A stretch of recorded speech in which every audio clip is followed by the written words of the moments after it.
Zion Foster was last seen on January 4th of 2022 at her home in Eastpointe, Michigan.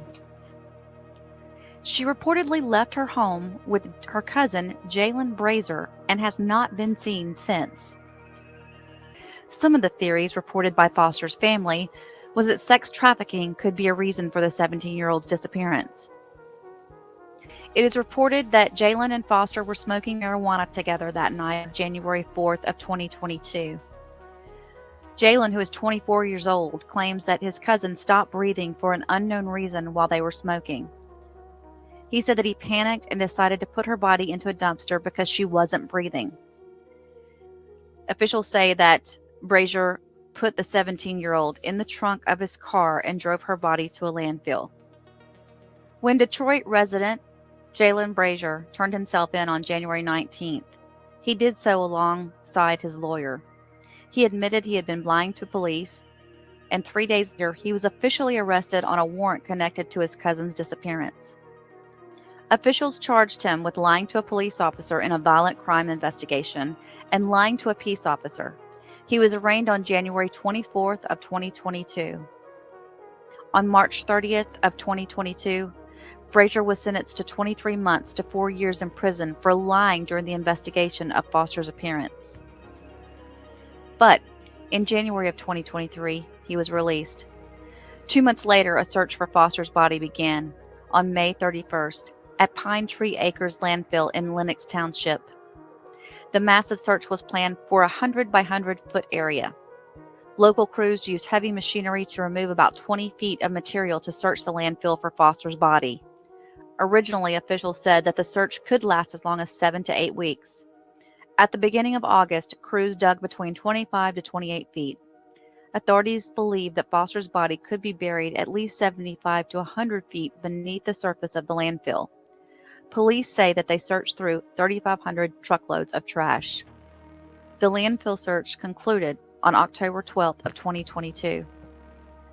On Tuesday, June 13th, 2023, Wayne County Prosecutor Kym Worthy charged Jaylin Brazier with 1 count of first-degree murder of his cousin, Zion Foster. The following video content will be portions of the trial for Jaylin Brazier in the murder of his cousin, Zion Foster.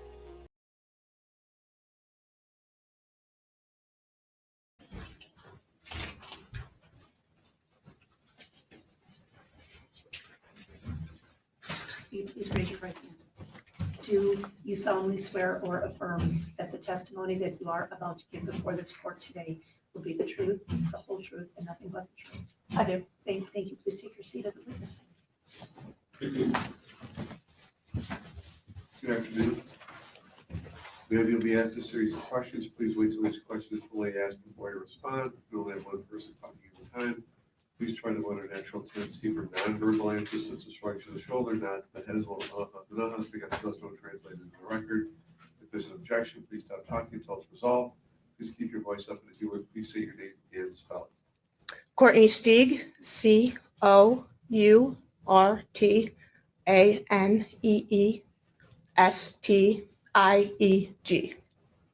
Thank you. Thank you. Ma'am, could you tell the jury what you do for a living currently? I'm an analyst with the Detroit Police Department. And how long have you been employed with the Detroit Police Department? About 3 years. And what is your what's the focus of your work as an analyst? I do forensic analysis of cellular call detail records and tower mapping. Okay. And have you been in that role the whole 3 years you've been with the Detroit Police Department? No, a little over 2 years. Okay. And what sort of training do you have in that field of forensic analysis of cell phone records and tower analysis? I've taken training in courtroom excellence. I've taken training in Microsoft Excel. That's the format that most of my records come back in. I've taken training in online training in something called PLX, which is the mapping system that I use for the records, as well as attending multiple out-of-state seminars for training for this type of work. I've taken training with the FBI in something called CASVIZ, which is a mapping system to use for cellular records, as well as over 80 hours of one-on-one training with a fellow expert in the field. And did you happen to do some analysis in connection with this case? Yes, I did. And we've heard some previous testimony about a concept known as timing advance. Was your analysis centered on timing advance records or other types of records? Other types of records. And what types of records were you able to analyze? I analyzed historic call detail records. And was it for a specific phone number? Yes, it was. And I'm just going to show you briefly what's been something that's been admitted as People's Exhibit 71. Do you see that message in blue on the screen? Yes. Are you able to see the phone number of the records that you analyzed for this case? Yes. And is it that 313-925-6615 number? Yes, it is. Okay. And so just to be clear, when you're talking about call detail records and analyzing call detail records, what do you mean by call detail records? It's historic information from a particular target phone number. It will show information such as what type of activity is on the phone calls, text messages, sometimes other things like data session or timing advance information. It will show a date, a time, duration, and an area of where the tower is located that the phone connected to during that activity.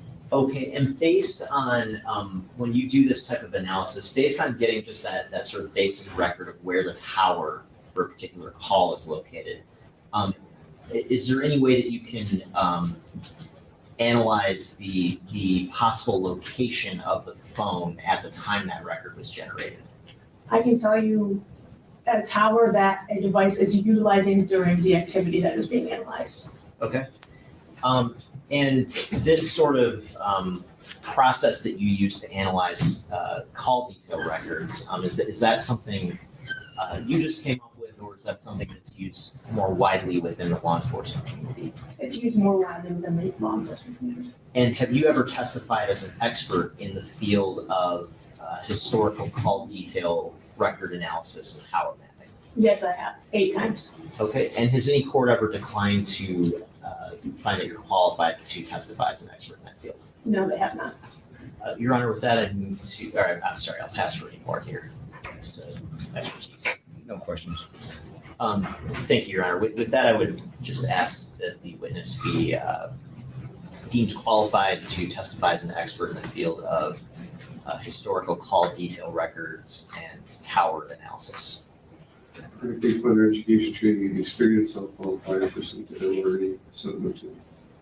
Thank you, Your Honor. And I'm holding what's been marked as a proposed Exhibit 75. It is a disc that contains a certified copy of call detail records for the number 313-925-6615.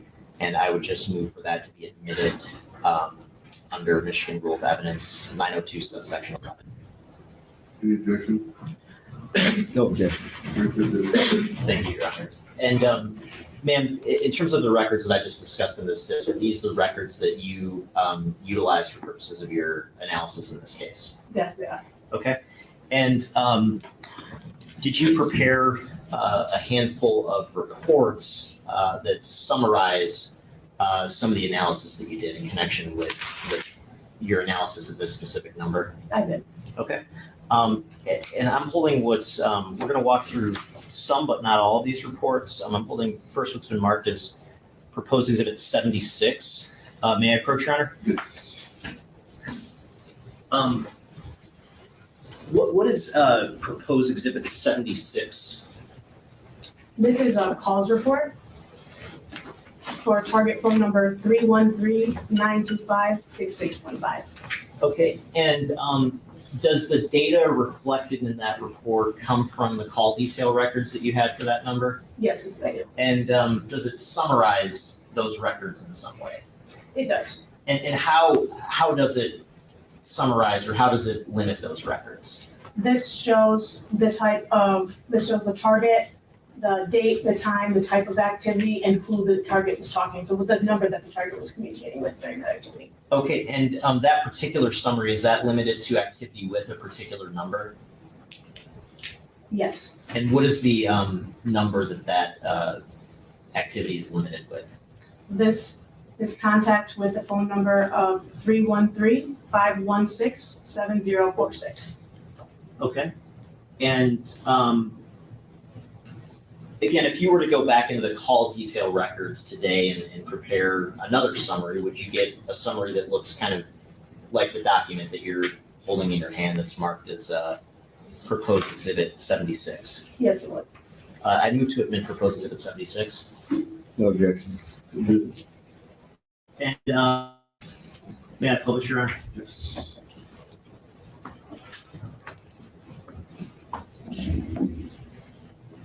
So just looking through this briefly, if we look at row one of the data, what's sort of the basic information that we're looking at here in just each row, starting with row one?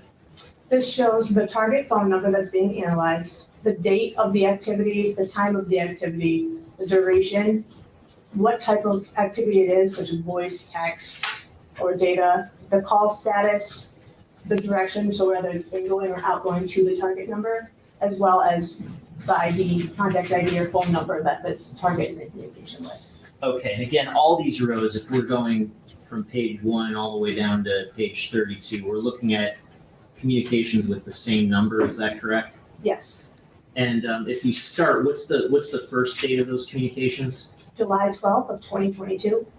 Okay, and then if we go back to exhibit 71, page 1, do you see the date range or the date that's reflected here? Yes, Is that the same date? yes, it is. Okay. And then back to exhibit 76, if we go all the way down to the last date, what's the final date of the communications? October 2nd of 2022. Okay, and again, if we go back to exhibit 71 and go back to the last page, number 229, what's the date here? October 2nd of 2022. Is that the same date? Yes, it is. Okay. And then looking at that number, that 313-516-7046 number, I just want to pull up one other exhibit really quick. In looking at, sorry, 1 second. Looking at exhibit 36 rather, do you see the number reflected here at the top of the page? Yes, I do. Is that same number? Yes, Okay. And so all we're looking at here basically is showing that the two numbers communicated with each other during this date range. Is that correct? yes, that's correct. And I'm also holding what's been marked as proposed exhibit 78. May I approach, Your Honor? Yes. What is proposed exhibit 78? This is a calls report and tower map for the target phone number of 313-925-6615. Okay, and does that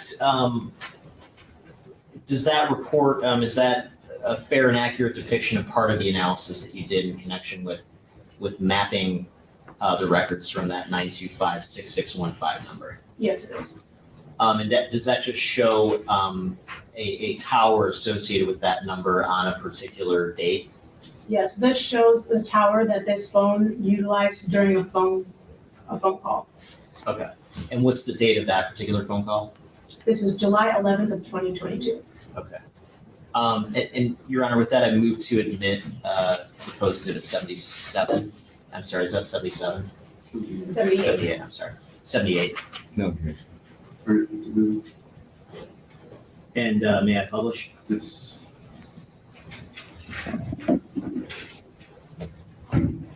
Okay, and again, so kind of walk us through where it says row 1, what does that one row of data reflect as a general matter? This is for target number 313-925-6615. It shows the date and the time and duration of a phone call for contact ID 313-739-3749. Okay, and what is the little wedge that's in blue on the sort of right side of the map reflect? That represents the tower that was utilized for this phone call. Okay, and how about we've had some testimony about sectors associated with tower. Did you have information about a specific sector associated with that tower for purposes of this communication? Yes. So the small dot over on the right-hand side, that represents the physical tower. And then the lines going out from that represent a call sector, which is the intended coverage area given from the provider. Stating that is most likely where the device is located, somewhere within that range. And what's the area of the map that's reflected with the red marker? The red location dot represents Macomb Correctional Facility. Okay, and is that Macomb Correctional Facility within the coverage area of this specific tower and sector? It is a little bit outside, but seeing how we're working with radio waves when it comes to cell phones, they don't necessarily stay within the lines of the sectors. So sometimes we find that it is a little bit outside of the sector, but it's very close. Okay. But would it be fair to say that you can't conclude with certainty that the phone was located at Macomb Correctional Facility during this particular call? That's correct. But it's in the area? Yes. I also have what's been marked as proposed. Start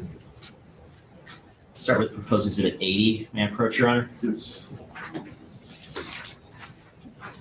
Is proposed exhibit 80 another report that you prepared in connection with this case? Yes, it is. And does that kind of show similar data that we just saw in exhibit 78, but for other communications Yes, it does. and other dates? Yeah, that's correct. Okay, and again, would proposed exhibit 80 fairly and accurately depict some of the analysis that you did in connection with this case? It does. And with that, I move to admit proposed exhibit 80. No objection. And just walking through this really quickly, here we have 4 rows of data, is that correct? Yes, it is. And what's the overall date range reflected here? This goes from July 31st of 2022 to October 3rd of 2022. Okay, and there's 2 dates in between there, is that correct? Yes. And would these 4 rows reflect 4 separate communications on those 4 dates Yes. from this 313925 phone number? Yes. Okay, and if we go to page 2, the map, again, what does this illustrate? This illustrates the tower that the phone was utilizing during the communication. So would it be the same tower and sector for all 4 of those communications during that time frame? That's right. And is this the same tower and sector from the July 11th communication that we looked at for purposes of exhibit 78? Yes. Okay, so again, can you say with certainty where the phone with the 313925 number is located during this time? No, I cannot. But is it within the general area of this tower that is located near Macomb Correctional Facility? Yes. And then I want to look at finally proposed exhibit 81. May I approach? And is proposed exhibit 81 another report that you generated in this case? Yes, it is. And again, does that report fairly and accurately depict part of your analysis in this case? It does. And does that report just depict some mapping from after this October 2nd date range that we've been discussing? Yes, it does. Okay. I just moved to admit, sorry, my numbers are mixing together in my head. 81. 81, I'm sorry, thank you. Move to admit proposed exhibit 81. No objection. And this is another call report and tower minute? Yes, Your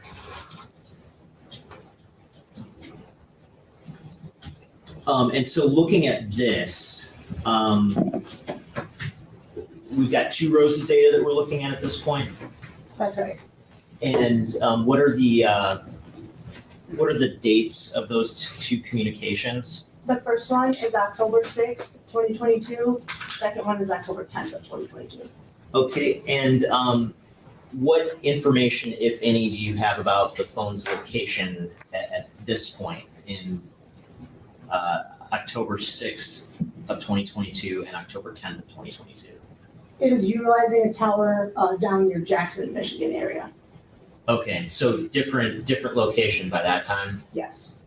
So up until this time frame, are you aware of the phone being outside of the geographical area of the Macomb Correctional Facility during that sort of July through October 2nd time frame that we discussed? Not for any records that I've analyzed. Okay, but then after that, the phone's located, and again, what is the city again, just for the record? Jackson, Michigan. Okay, and that's outside of Macomb County. Yes. Thank you, I don't have anything further. Examination? Yes. Good morning. Hi. Now, you stated that you did your analysis based on historical call records, correct? That's right. Okay. And how does that differ, in your opinion, through, I guess, time? I want to say it right. The time when you get the records, the time records, as far as being able to determine how far a phone is from a particular tower. My records and my analysis cannot determine how far away a device is exactly from a tower. Okay. So it'd be fair to say that the historical call records are not as detailed as other records could be as far as analyzing a phone proximity to a tower. That's That'd be fair? correct. Okay. Now, you stated that on exhibit, I believe it was 80? Yes, 80. That this particular, I guess, institution was somewhat out of the range of the sector, correct? Yes. Okay. Now, you don't know exactly how far or how much coverage this particular tower could actually have, correct? That's right. Okay. One way to determine, I guess, how far or how much coverage a particular tower would have would be to, correct? That is correct. Okay, and you're familiar with a drive test, correct?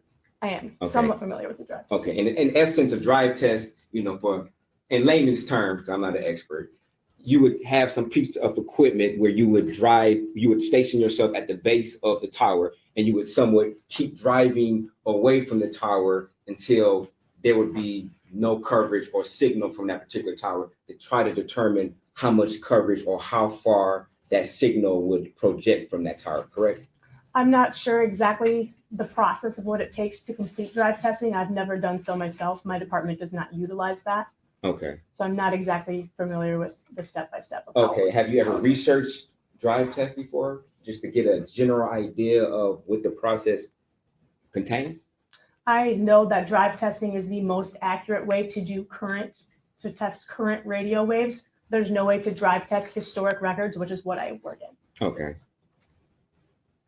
But a drive test would give you some type of indication how far this particular tower would project for you to probably, I guess, take that information to see whether or not it's more probable than not if that particular institution falls within the range of that tower. That'd be fair?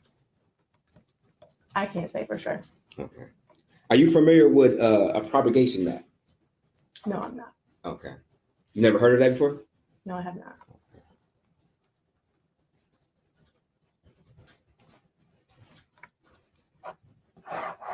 Now, is it possible from your understanding that a phone could use a different tower for a variety of reasons, such as if a tower was down, for instance, on a particular day? Yes. Okay. And you wouldn't have that type of information to know whether or not if a tower was out in a particular geographical location, right? That's correct. Okay.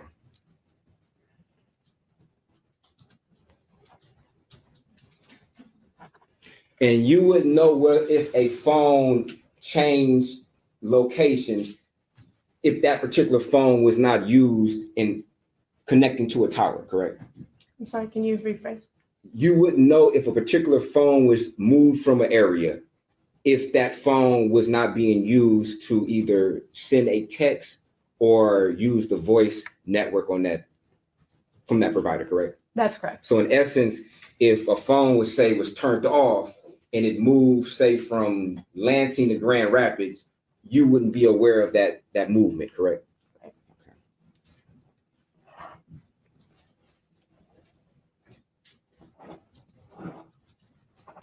And you're not able to say with certainty that this particular phone was located inside a particular facility, such as the Macomb Correctional Facility, correct? That is correct. Okay. And had you had time in advance records, you could possibly be able to, I guess, narrow in as far as where this phone may be located, correct? That would be possible. Okay. And you're not trained in time in advance records? I did not testify to timing advance records as an expert, no. Okay.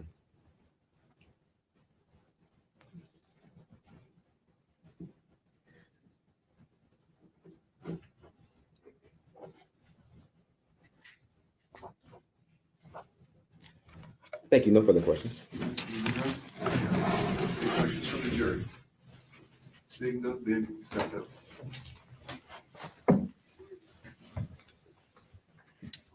Prosecutor, please go.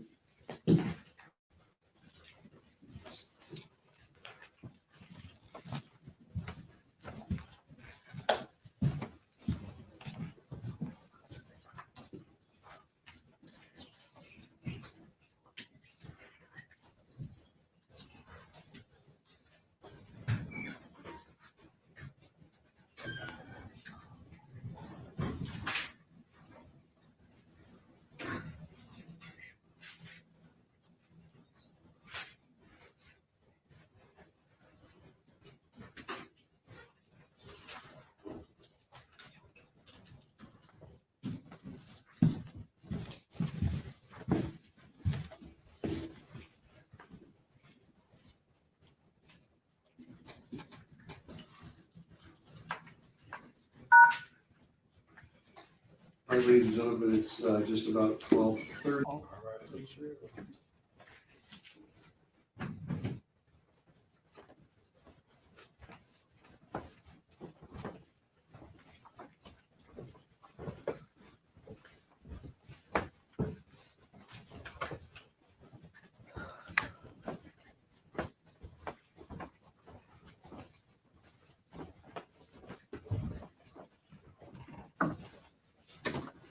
Please be seated. All the members of the jury are present. Thank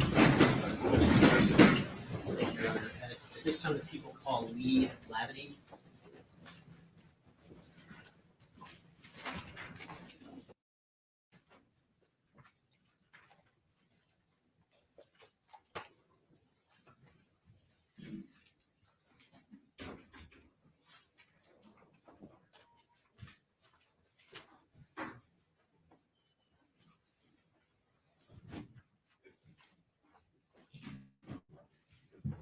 Will you please raise your right hand? Do you solemnly swear or affirm that the testimony that you are about to give before this court today will be the truth, the whole truth, and nothing but the truth? Yes, I do. Thank you. Please take your seat at the witness stand. Good afternoon, ma'am. Good afternoon. Maybe you'll be asked a series of questions. Please wait till each question is fully asked before you respond. You only have one person talking at a time. Please try to avoid our natural tendency for non-verbal answers such as shrug to the shoulder, nod to the head, as well as uh-uhs and uh-uhs, because those don't translate into the record. If there's an objection, please stop talking until it's resolved. Please keep your voice up, and if you wish, please state your name and spell it. Certainly. My name is Dr. Lee Lavity. The first name is Leigh. The last name is Hlabaty. Thank you, Your Honor. Dr. Lavity, could you tell the jury what you do for a living? Certainly. I am a forensic pathologist employed as an assistant medical examiner at the Wayne County Medical Examiner's Office. And how long have you been so employed? I have been at the office for almost 25 years, which is the entire length of my professional career. And what is the field of forensic pathology? That is the field where we study diseases and injuries and determine how they can cause or relate to death. And what sort of training do you have to have the current position that you hold as an assistant medical examiner? After graduating medical school, have to do a residency in the field of anatomic pathology, and I did that at the Detroit Medical Center. At the completion of the residency, I then did a fellowship in the field of forensic pathology, and I did that at the Wayne County Medical Examiner's Office. And at the end of all of that training, I became board certified in 2 areas, anatomic pathology and forensic pathology. And what does it mean to be board certified?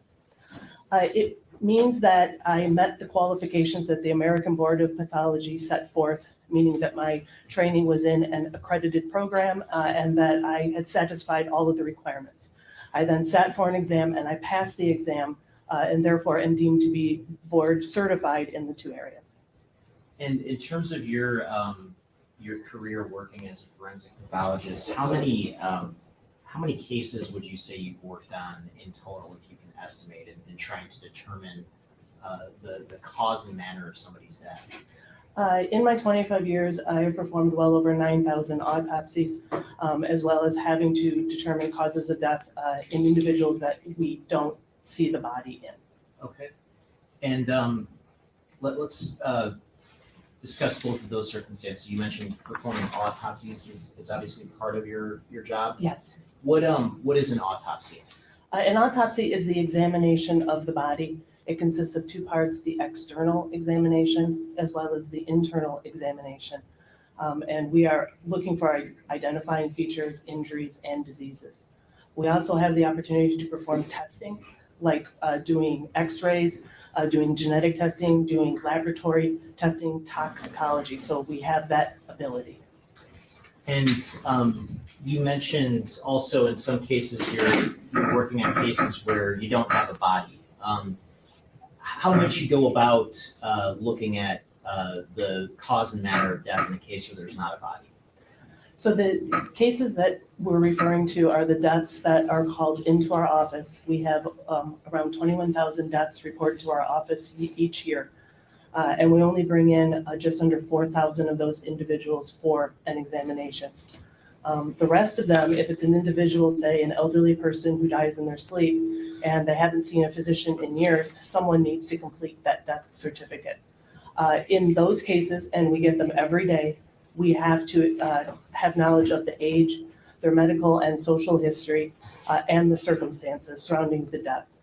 In these cases, the person is known to be dead, and the body is at a location where the police can go and investigate and then determine if there's no evidence of foul play.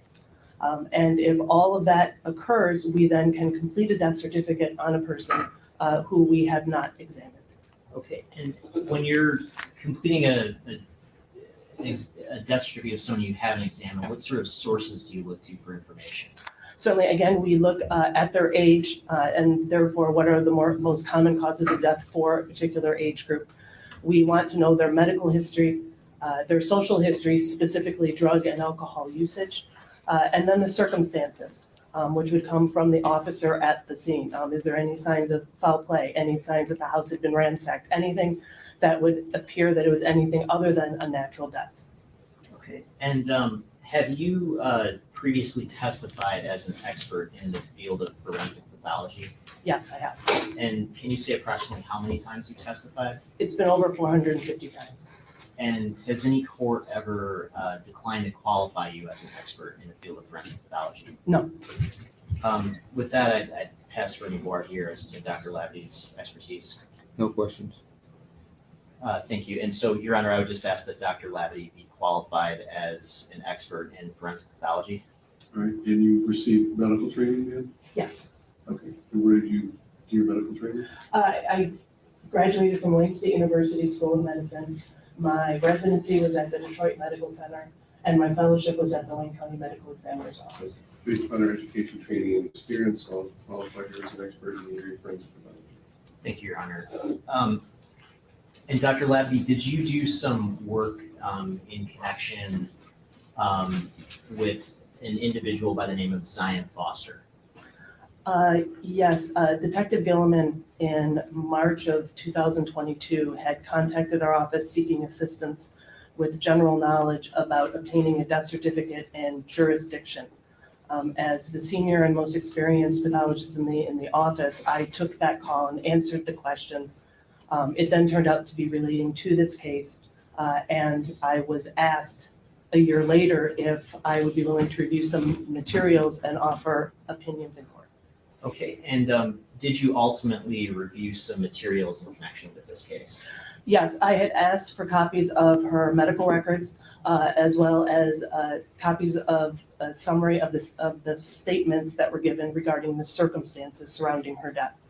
And that with that information, I could at least evaluate it for possible causes of death, and if possible, what would those deaths look like?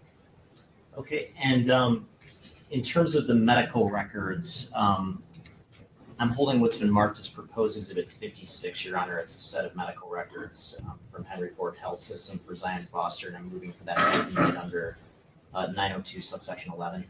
No objection. Thank you. May I approach, Your Honor? And Dr. Labby, I'm handing you what's been marked as People's Exhibit 56.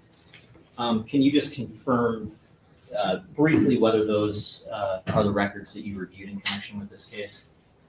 Yes, the records that I reviewed were roughly 630 pages from the Henry Ford Health System, spanning November 2016 through December 2021.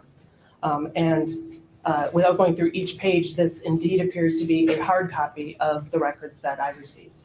Okay, and you also mentioned that you received what you characterize as some summaries of some statements that have been made describing the alleged circumstances of Zion Foster's passing. Is that correct? Yes, Detective Gilliman had indicated that there were 4 statements given regarding the circumstances surrounding Zion's death. And I had asked for a summary in particular to what drugs were alleged to have been used, the time frame between the drug use and her taking a nap, and her behavior during that time frame. And I received a 2-page summary that was compiled by Detective Gilliman of those 4 statements. Okay, and at some point subsequent to that, did you have an opportunity to review transcripts of the statements? Yes, in preparation for this trial, the prosecutor sent me copies of transcripts from the 4 statements. I read through them, and I believe that the summary that I had received and based my opinions off of were accurate. And just to be clear, I want to make sure, when you say 4 statements, are you sure it was 4 statements? I thought that there were 2 given to Sergeant Jones on the 19th, 1 on the 20th given to Lieutenant Lalone, and then 1 in June that was given to Sergeant Sullivan. Okay, understood.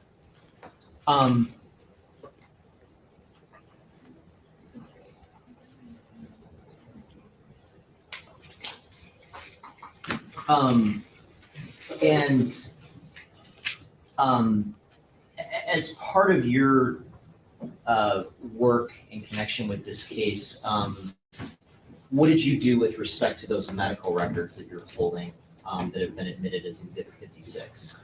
What I did was that I reviewed them and made notes about any conditions that she had, chronic conditions that were present during her yearly checkup and her problem lists, visits that were for targeted reasons. And then I also made sure that I did research so that I fully understood these conditions and specifically how they could have caused her death.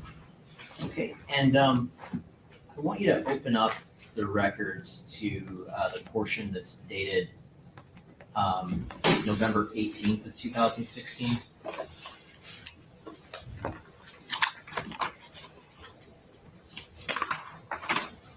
Do you see, is there a visit reflected for that particular date? Oh, yes, on November 8th or 18th. I'm sorry, is it, what do the records say? It says November 8th.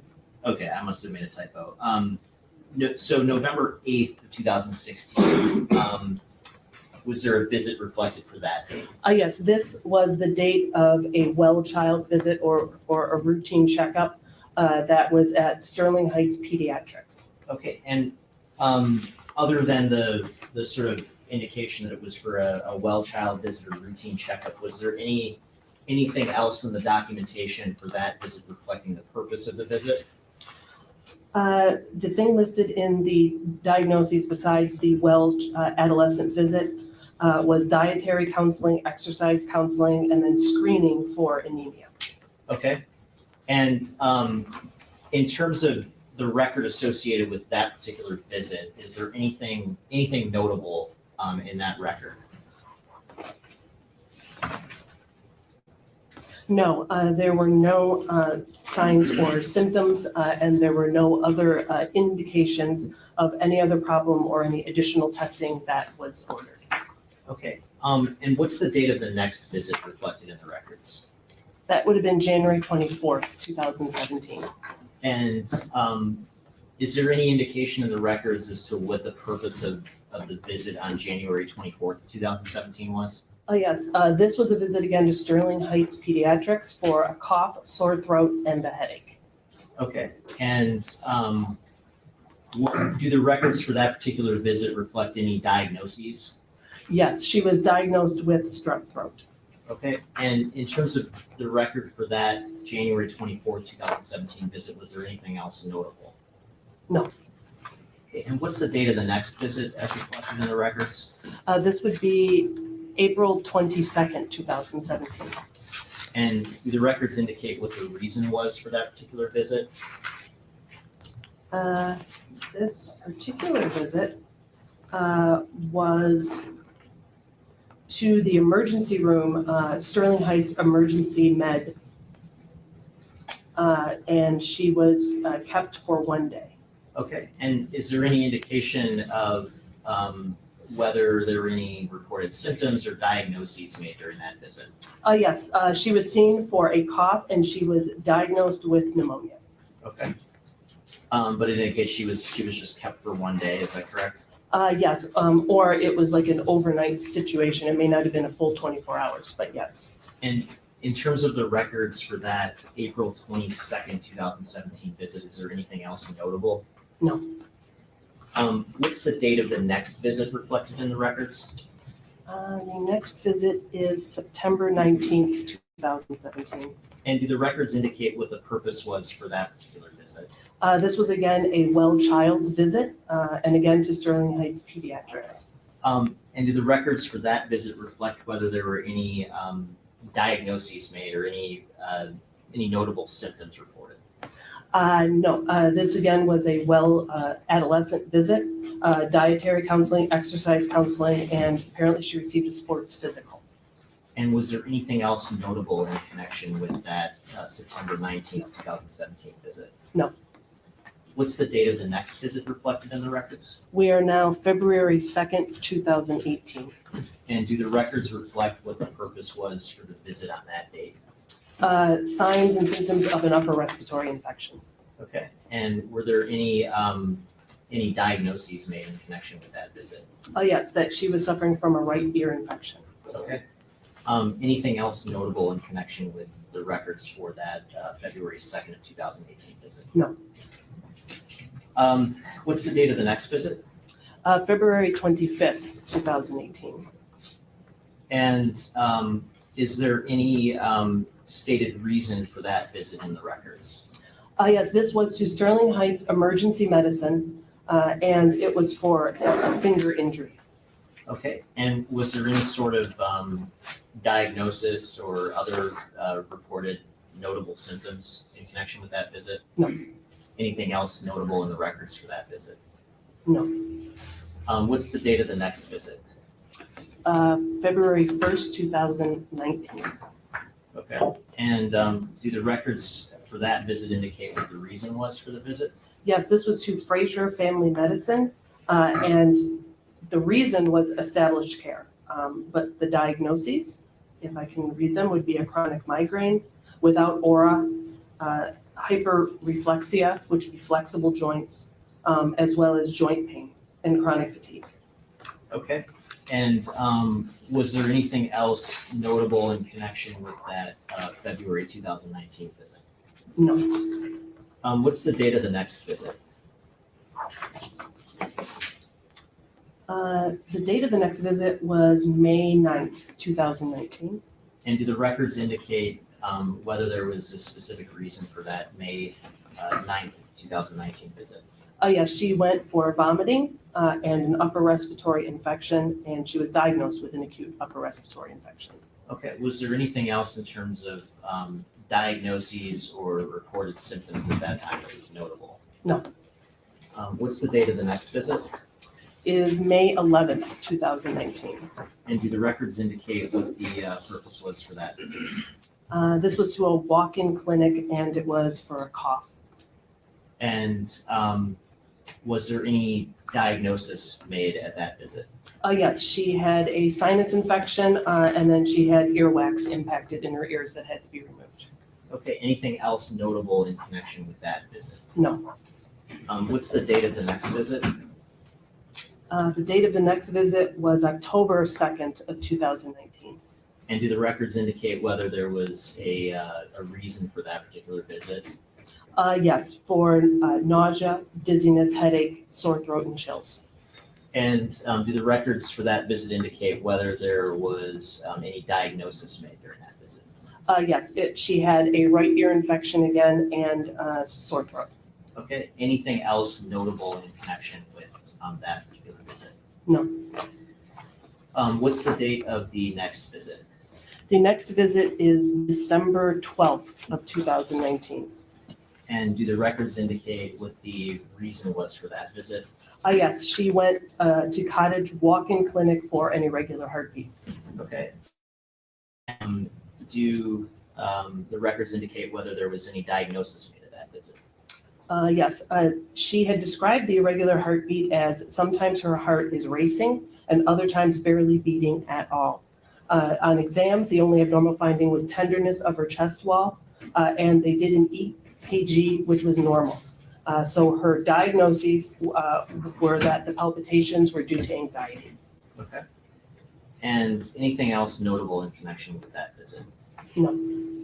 What's the date of the next visit? The next visit is June 16th, 2020. And do the records indicate whether there was a reason for that visit? This was a visit for nausea and vomiting. And do the records indicate whether there was any diagnosis made at that visit? The diagnosis is unspecified, nausea and vomiting, so it appears that they didn't find a cause for it. Okay. Was there anything else notable in connection with that June of 2020 visit? No. And what's the date indicated for the next visit? Is March 10th, 2021. And do the records indicate whether there is a reason for that visit? Yes, this was a child visit or a well adolescent visit. Okay. And do the records for that March of 2021 visit indicate whether there was any diagnosis made at that time? Yes, the diagnoses were that this was a routine visit without abnormal findings. She has chronic fatigue, vitamin D deficiency, Ehlers-Danlos syndrome, and then needing vaccines for school. Okay. Anything else notable in connection with that visit? No. Is there, what's the date of the next visit in the records? Is April 5th, 2021. And is there a stated reason in the records for that visit? Yes, this was a hospitalization and it was for COVID.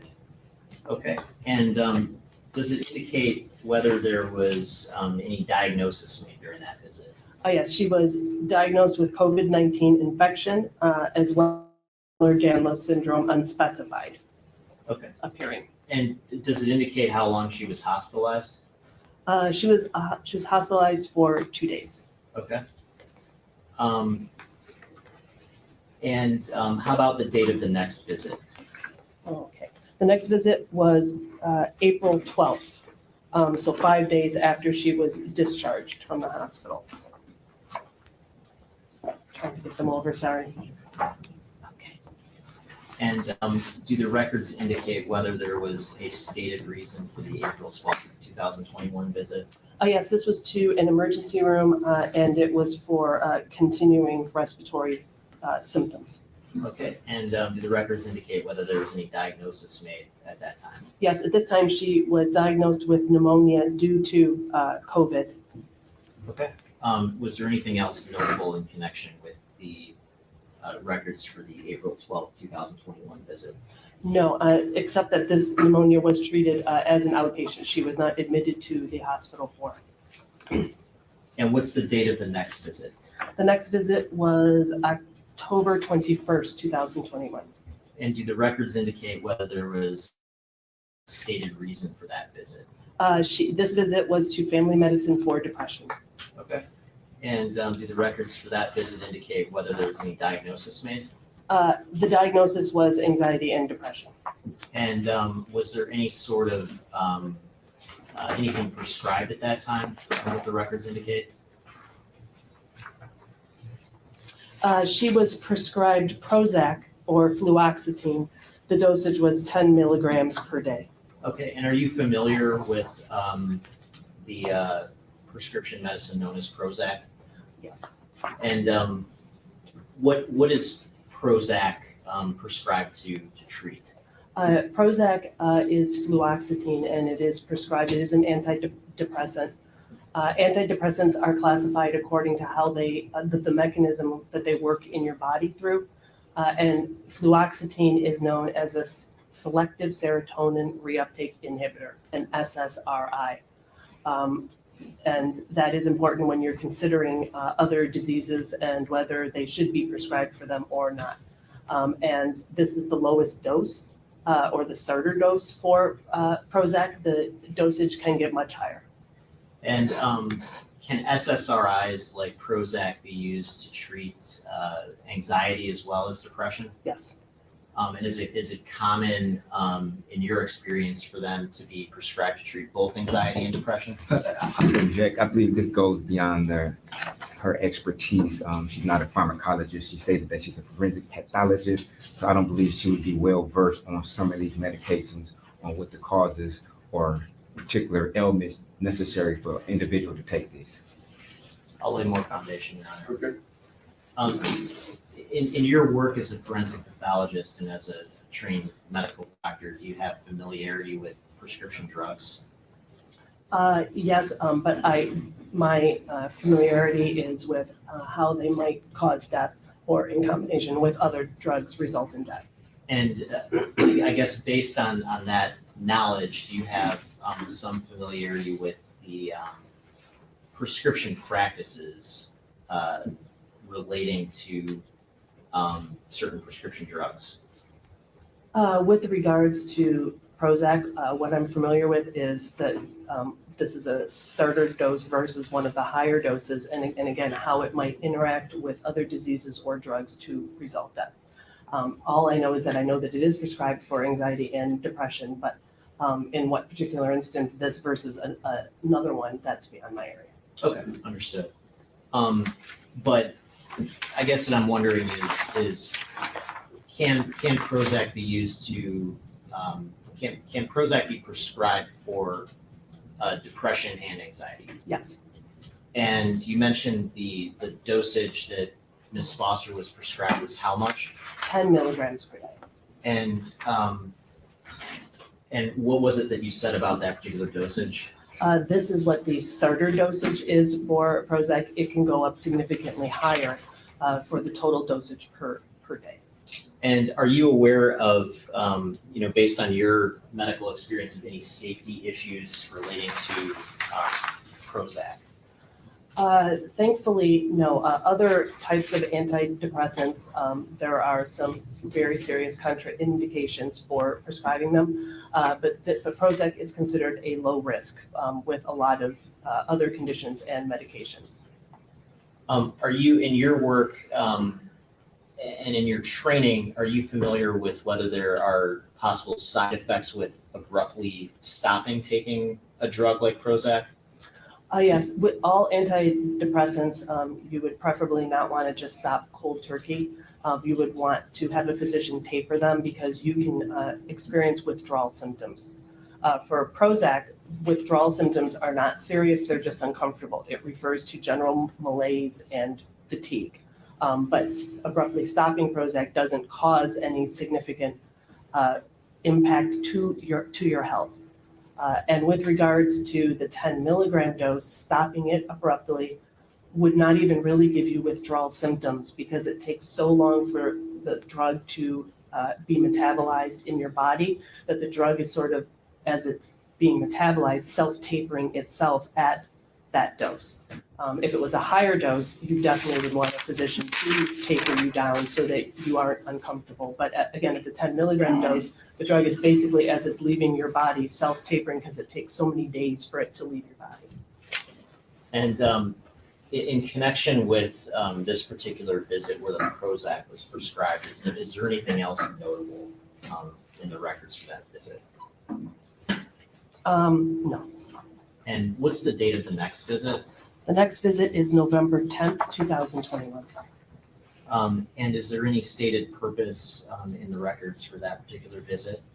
Yes, this was to an urgent care center and she wanted an STD test.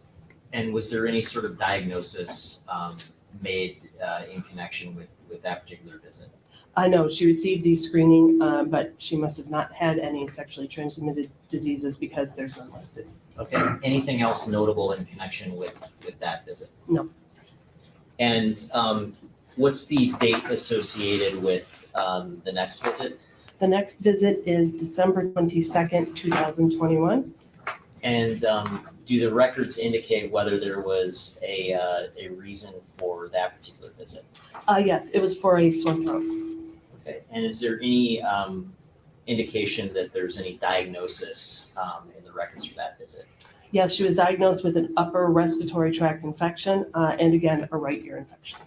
Okay, anything else notable in connection with that December 22nd, 2021 visit? No, Any other significant symptoms noted? No. And are there any other records associated with in-person visits beyond that December 22nd, 2021 point? no, under what is labeled miscellaneous, we have what appears to be telephone encounters. Okay, and as part of your review, did you look into those, the records associated with the telephone encounters? Yes, And was there anything notable that you saw in terms of the telephone encounters? No. And just to be clear, would a telephone encounter just be a sort of documentation of somebody calling and having some kind of a consultation with a medical provider of yes. some sort? Now, in terms of your overall review of those records, when looking at this particular case, was there anything that you saw that was notable or that stood out to you in those records? No, she appeared to be an adolescent that used the healthcare system. I mean, she went for her well child and regular checkups. And the infections that she had are what are commonly seen in children and teenagers in the Metro Detroit area. And that there was nothing else that stood out. In particular, she did have a diagnosis of asthma, and that was consistently through the records, yet she never experienced any asthma symptoms or breathing symptoms or had any health visits relating to asthma. And the palpitations that were diagnosed and due to anxiety, that was almost 2 years before she went missing. And in those 2 years, there was no other visits for cardiac-related symptoms or palpitations. Okay, and Yes. EDS, I'm sorry. And what is EDS? That is Ehlers-Danlos syndrome. That's EHLERS-DANLOS. It's commonly abbreviated to EDS because it is a mouthful to say. But this is a group of 13 inherited or genetic conditions that due to disorders of connective tissue, specifically collagen. And connective tissue is present in your eyes, your joints, your skin, your bones, your heart valves. And these 13 conditions, they are diagnosed on an exam and with genetic testing, and they can range from types that have are associated with a normal lifespan and really only involve the joints and the skin, to very serious variants that involve blood vessels and heart valves. And those are associated with a significantly shortened lifespan and life-threatening issues.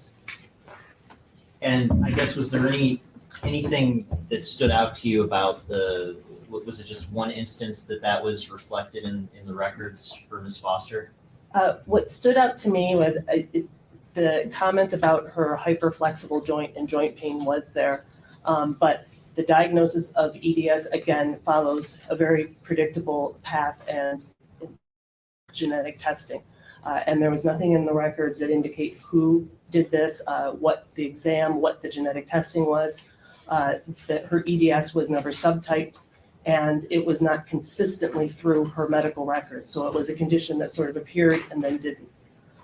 So this, to me, I don't honestly know if she actually had EDS, but whoever made that diagnosis would hopefully have more information.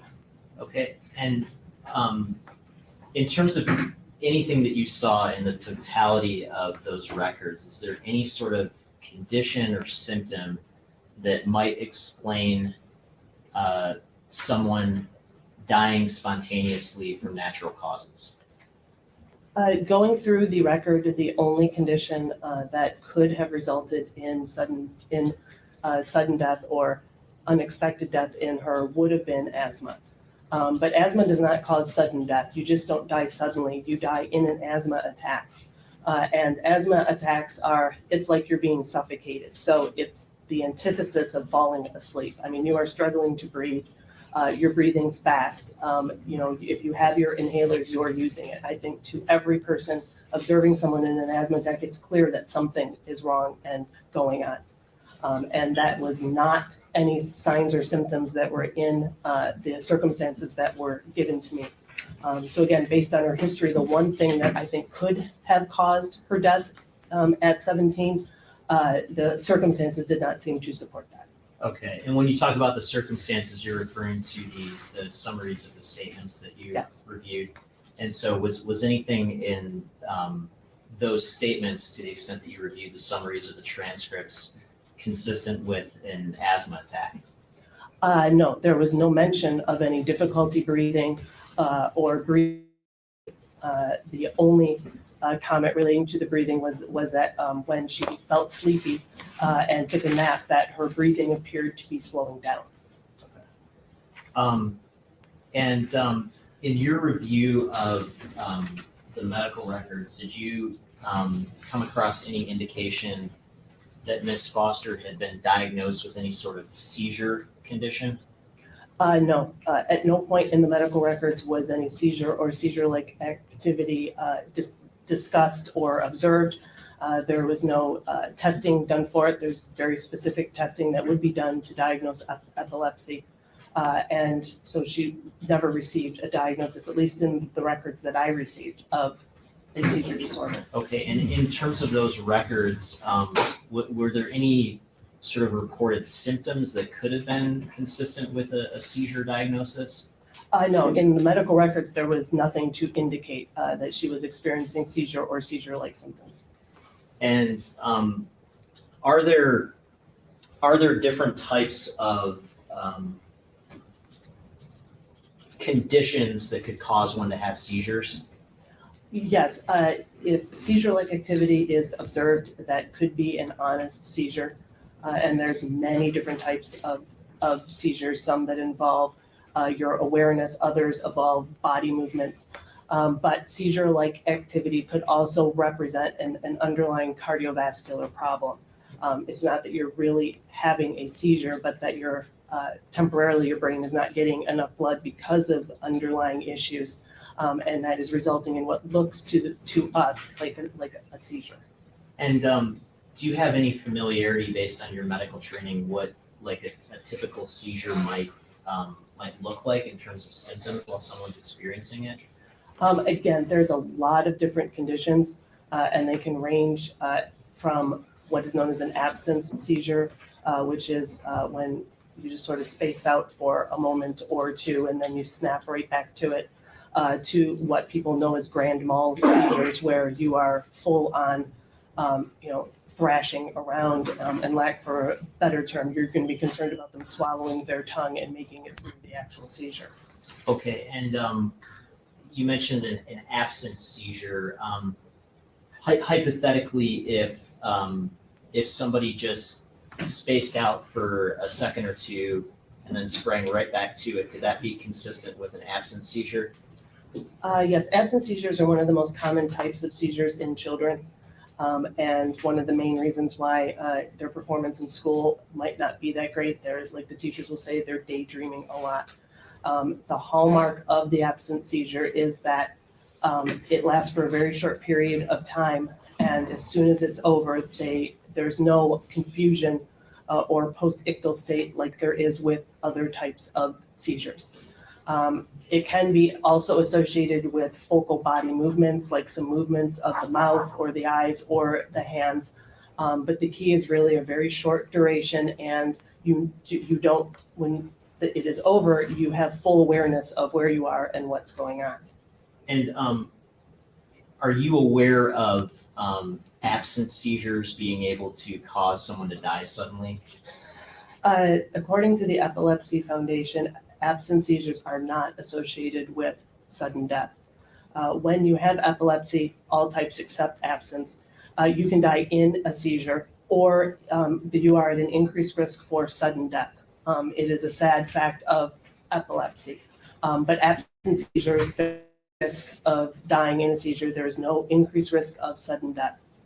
The problem with absent seizures would be if you were swimming or driving or operating heavy machinery when this type of seizure is occurring.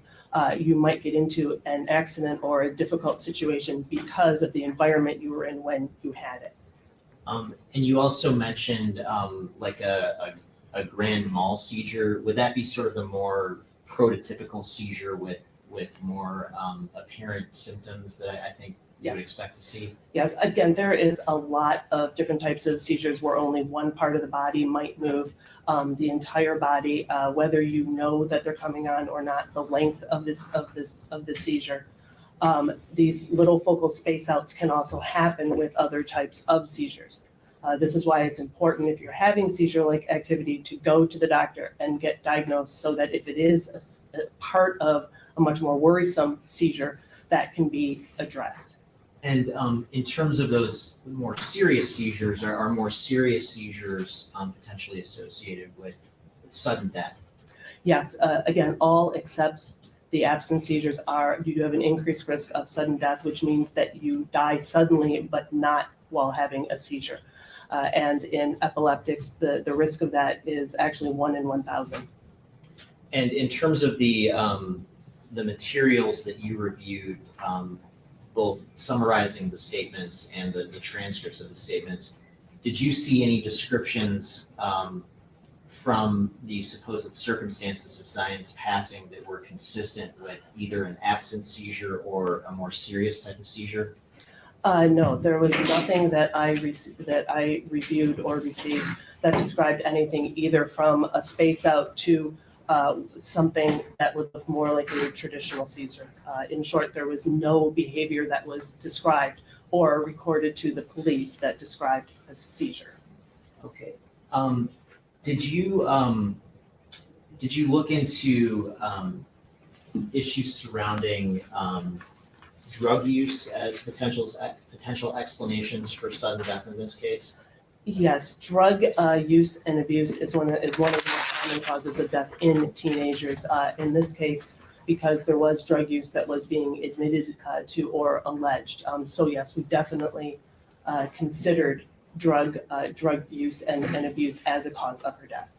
And as part of that consideration, did you think about marijuana and whether that could have caused Zion Foster to die suddenly? Yes, the statements all said that she used marijuana. The statements were inconsistent as to whether it was her marijuana mixed with the defendant's and if they shared paraphernalia. But all the statements were consistent. And marijuana does not cause death. You cannot overdose on it, and it doesn't bring about any adverse or potentially serious effects in the body. How about LSD, or the drug commonly known as acid? Did you consider acid as a possible cause of sudden death in this case? Yes, one of the statements stated that Zion took 1 tablet of LSD. Another statement denied that. But LSD is like marijuana in that you cannot overdose on it, and it is not associated with any serious life-threatening effects to your body. And did you look at other controlled substances as potential causes of sudden death in this case? Yes, although opioids were not mentioned in society today, you would be remiss if you didn't always consider opioids as a possibility. And could you describe, just as a general matter for the jury, what are the sort of class of drugs known as opioids? Opioids would contain fentanyl, which is the big one that's on everyone's mind, as well as pills, like if you are prescribed Percocet, oxycodone. It is pretty much, opioids refers to opiate-like substances that are not morphine and are not heroin. And obviously, unlike marijuana and LSD, is it possible to overdose from and die from opioid use? Yes. Opioids, whether you take it yourself or if you're concerned about drugs being laced with it, and I'm referring mostly to fentanyl because that is predominantly what is out there right now. If you are not habituated to the effects of fentanyl, and if you don't know that you're taking it, you can certainly overdose and die. Fentanyl its peak effect takes hold in just a few minutes. So those people who are not used to taking it will fall asleep or collapse almost immediately after using it. And that's, again, just because that fentanyl only takes a few minutes for it to be its peak effect. The effect of fentanyl will wear off in about an hour.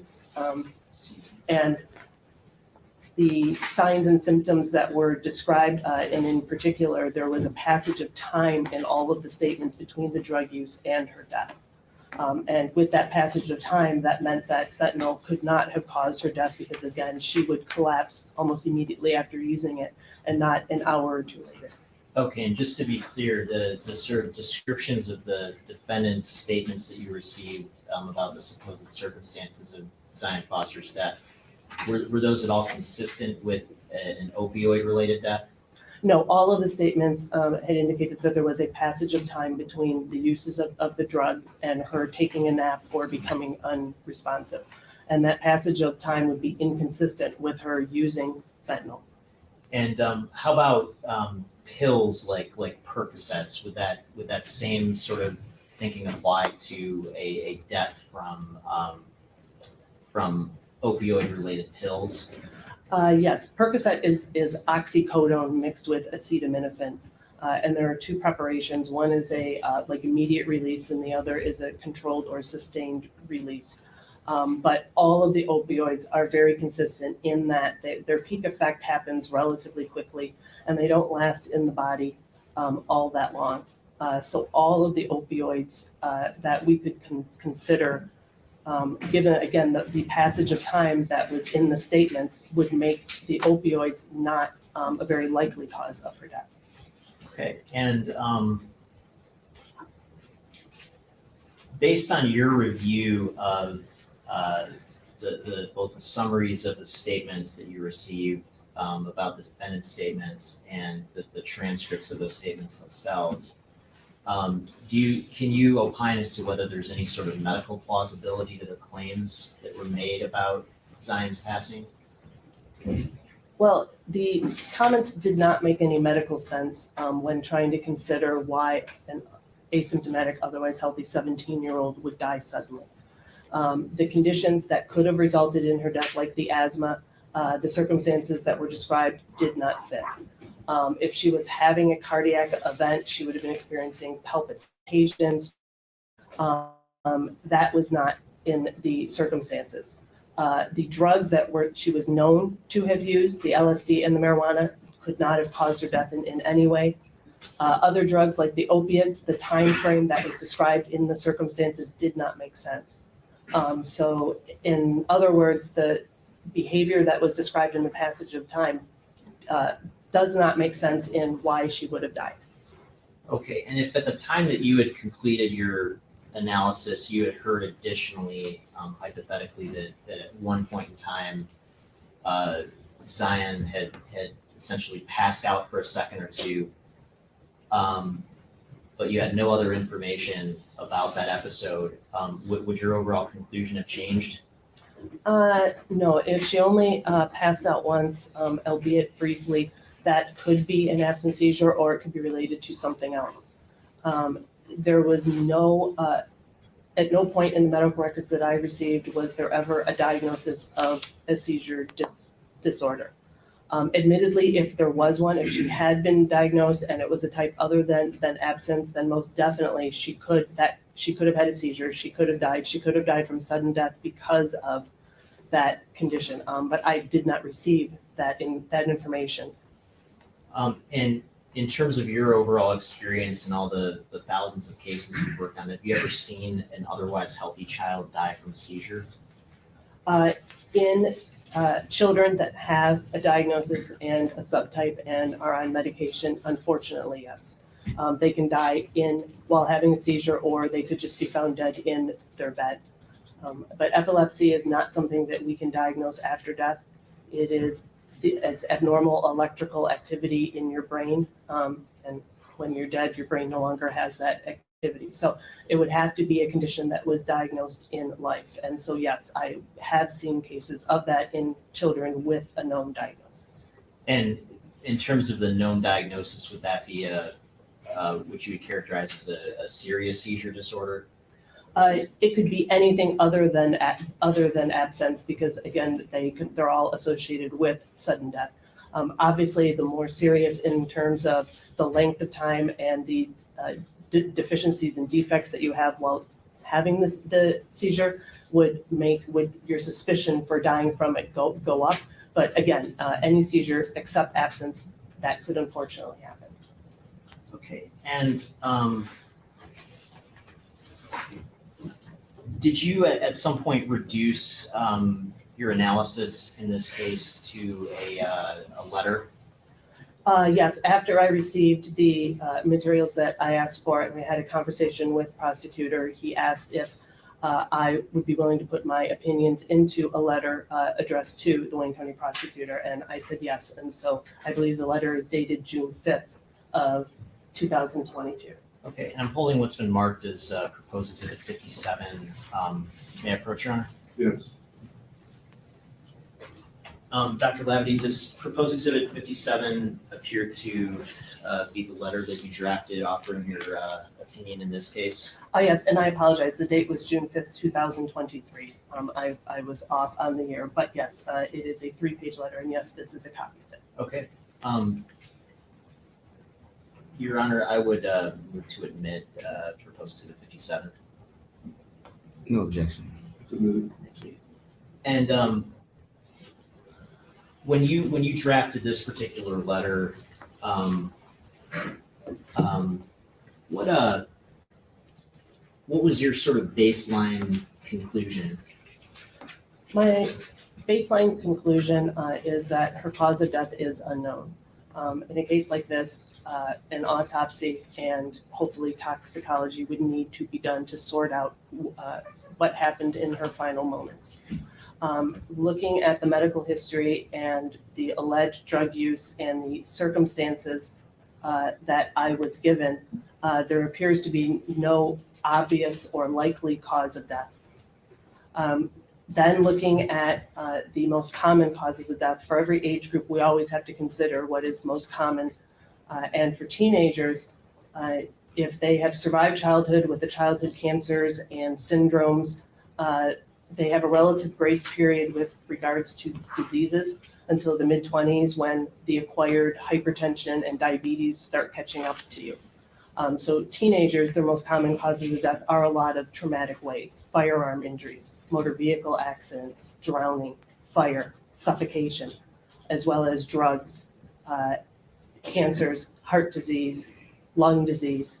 And looking through her medical history and the circumstances that were given to me, all of those causes were excluded except suffocation and forms of violence, including firearm injuries. Okay. And today, obviously, you've received some additional information about the alleged episode of Zion passing out at one point. Yes.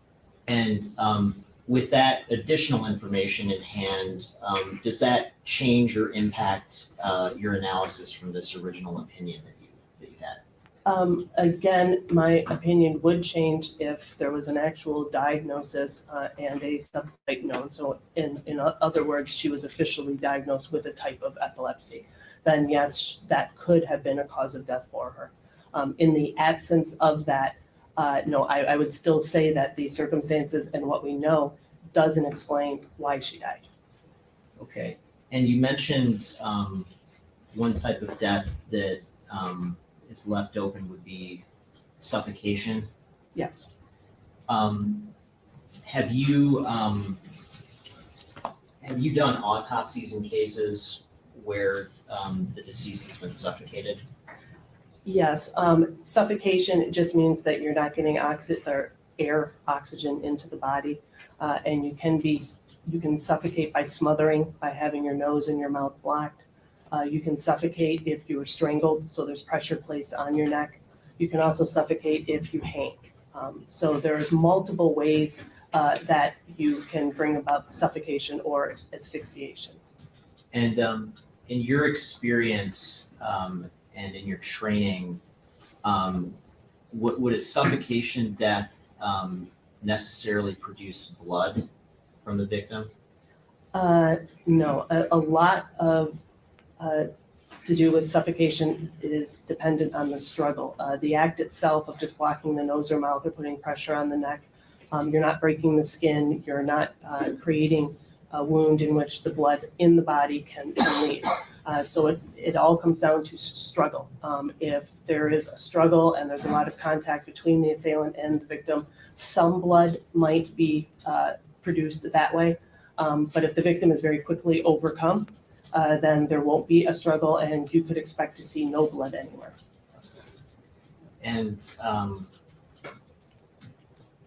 if hypothetically, even as late as today, Zion Foster's body was found, would having access to her body even at this point have been helpful to you in terms of determining a cause and manner of death? Absolutely. Any portion of a body that we can recover, even if it's just a few bones, that can provide us with some information. For instance, a few bones, we can get DNA off of that to positively identify. We might be able to make bone dust and get some toxicology results. We can also examine the bones for injuries that might have occurred before her death, as well as any injuries that occurred after due to the compaction and the process of how her body was disposed. Okay. And in terms of making a determination of whether an injury is something that's coming from before death or after death, what kind of goes into that analysis? The injuries look completely different. Injuries that occur before death, when you have a beating heart, have what we say is a vital reaction. So these injuries look like wet, moist, hemorrhagic. If we look under the microscope, we can see cells there. So we know that that injury occurred when your heart was beating. Injuries that occur to the body after death are very bloodless and very dried out. So we can look at them, at the injuries, both with the naked eye and under the microscope, and we can tell the difference between injuries that happened before you died or injuries after. And so hypothetically, even if Ms. Foster's body had been placed in a trash compactor and was recovered after that, would you have still been able to determine the difference between injuries before and after death? Yes, we have had other individuals who were put into a trash compactor or had slept there and inadvertently got compacted. And yes, we were able to tell the difference between injuries before life and after, or that there were no injuries before, but that we could get toxicology results and thus understand what happened.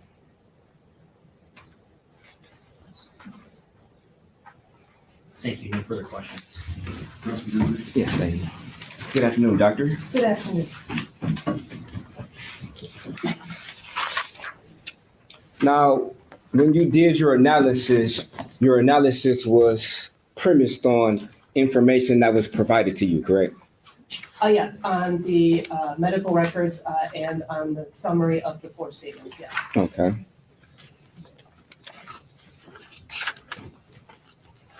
And you testified at a preliminary examination, correct? Yes. Okay.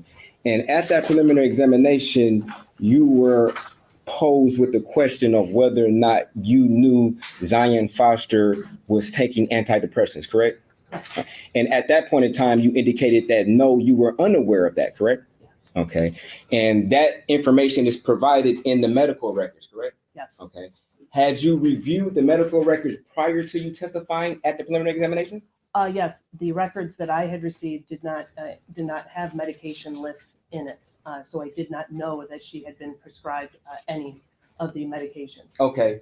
And when you gave your opinion letter in June of 2023, this predated your preliminary examination, correct? Yes. So at that particular time, when you did your analysis and your opinion letter, you did not have the list of medications that Zion Foster was taking, correct? Correct. The only medication that I knew of at that time were the asthma inhalers. Okay, so it'd be fair statement that your analysis or opinion was based upon incomplete information. Yes. And also the time you made your analysis, you were unaware that Zion Foster had a history of seizures, correct? Correct. Okay. And to this day, you don't know whether or not what medication she was taking, correct? Correct. Okay. Did you request such information? Yes, I had requested her medical records from all of the hospital systems, and what I received was what I had received. Okay. And when did you receive the updated medical records that would contain the medications that she was taking for antidepressants? That is sitting right here on the stand. When I was going through the hospitalizations, medication lists were in this set of records. And that is where I saw the fluoxetine. Okay, when did you review that? Oh, I didn't. When I was sitting here on the stand and I was asked to flip through it and then say what was in them. That was the first time that I saw. Oh, that was the first time. Yeah. So today is the first time that you realized that she was taking antidepressants. Correct. Okay. And do you administer Prozac? No. Okay. So you're not an expert as far as the side effects, how it may affect a certain individual, correct? I am familiar with the side effects that could cause death, but side effects that would affect, like, say, mood or behaviors, that is beyond my area. Okay. And just how long does Prozac persist in an individual's body? Prozac has a half-life of 4 to 6 days. Half-life is the length of time it takes for a drug to leave your body by 50%. And by 4 half-lives, the drug is considered to be completely out of your system. So it would be 4 times 4 would be 16 days at least before Prozac was completely out of your system. Okay. And that taken in conjunction with other medication could have adverse effects, correct?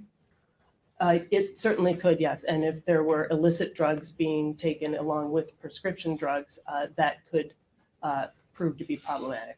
Okay. Now, you mentioned that she was diagnosed with Ehlers-Danlos syndrome, correct? Yes. Okay. And it'll be fair that you stated that this particular syndrome can have life-threatening cardiovascular complications, correct? Yes, because it can affect blood vessels and heart valves. It can be associated with serious life-threatening cardiovascular symptoms. Okay. And there was no indication in her medical records that this particular syndrome no longer persists in Ms. Foster. That'd be a fair statement, correct? Well, again, it was inconsistently listed in her conditions. So all that I know was that she wasn't experiencing signs or symptoms or going to the hospital because of her EDS. Okay, and just to be clear, there's nowhere in her medical records that would indicate that this particular syndrome no longer persists, correct? Correct.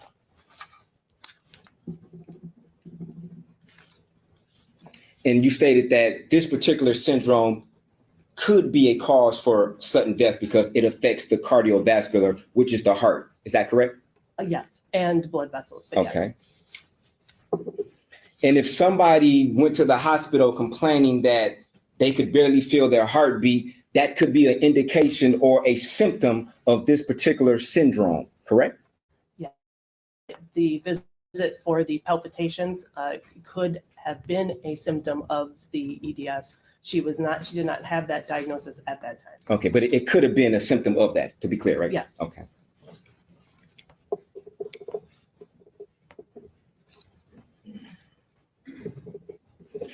Now, did you ever do a follow-up opinion letter when you were, I guess, confronted with the information that there could be possible seizures involved in Ms. Foster? No, I was asked questions by counsel during the preliminary exam, but no, I did not follow up or change my opinion letter after first hearing about seizures. Okay. And when you say by counsel, you mean myself, correct? Yes, correct. And it would be fair that you were never asked questions by the prosecutor about seizures at the preliminary examination, correct? That is correct. Okay. And it would be fair that the prosecutor never contacted you and asked, could you provide a different opinion in conjunction with the information about her having seizures? That'd be fair, correct? That would be fair, yes. Okay. And also, there was never a request to you by the prosecutor to, I guess, formulate an opinion with the information that Ms. Foster was taking antidepressants. That'd be a fair statement, correct? Correct. Okay. And that information was never provided to you by the prosecution or the police that, in fact, Ms. Foster was taking antidepressants prior to today, correct? Yes, again, during the preliminary exam, you asked me questions about antidepressants, but prior to that, I had no knowledge. And since that, until sitting here, I did not have definitive proof that she was on any antidepressants. Okay. Now, you spoke about an absent seizure, which, in your opinion, is the least severe type of seizure individual would have, correct? Yes. Okay. And would it be fair to say that other more severe seizures could, I guess, be unnoticed to an untrained eye? Well, I would say that we're talking about activities that don't appear normal, spacing out or jerking or having rhythmic movements. That's what all of these seizures have some variation of. So I would say that that's observable. Okay. So it'd be fair that an individual could space out and have a more severe seizure symptom or category than an absent seizure, correct? Yes, the space out can occur with other types of seizures. And so it therefore could be part of a more serious condition. Okay. And had you had information that at one point in time, somebody observed her having a blackout or type of situation, and they were aware that she had previous other symptoms or seizures, would that possibly dictate or change your opinion of a possible cause of death? Well, yes and no. Again, we need an official diagnosis of epilepsy to truly consider it. These episodes that have been described may be seizures, may be absent seizures, may be other types of seizures, could be relating to cardiovascular disease. So my answer would be that if she has been diagnosed and it's with epilepsy other than the absent seizures, that could explain her death. Without that diagnosis, we're just speculating, and I can't say that it then was actually a seizure or contributed to her death. Okay. If she stated that she had a history of seizures and was taking medication for it, would that go into your analysis on whether or not this could be a possible cause of death? If you knew that information? That information, then we would have to track down who made the diagnosis, what medication, who prescribed it, where was that medication filled, to try and get that history that seems to be lacking in the medical record. Okay. And would it be fair that a person who has untreated symptoms, they're not taking medication for it, could that make the symptoms much worse if they're not taking medication for it? Yes, if you are supposed to be on anti-seizure medication and are not taking it or not taking it as prescribed, you are at a greater risk for having a seizure and dying from seizures. Okay. Now,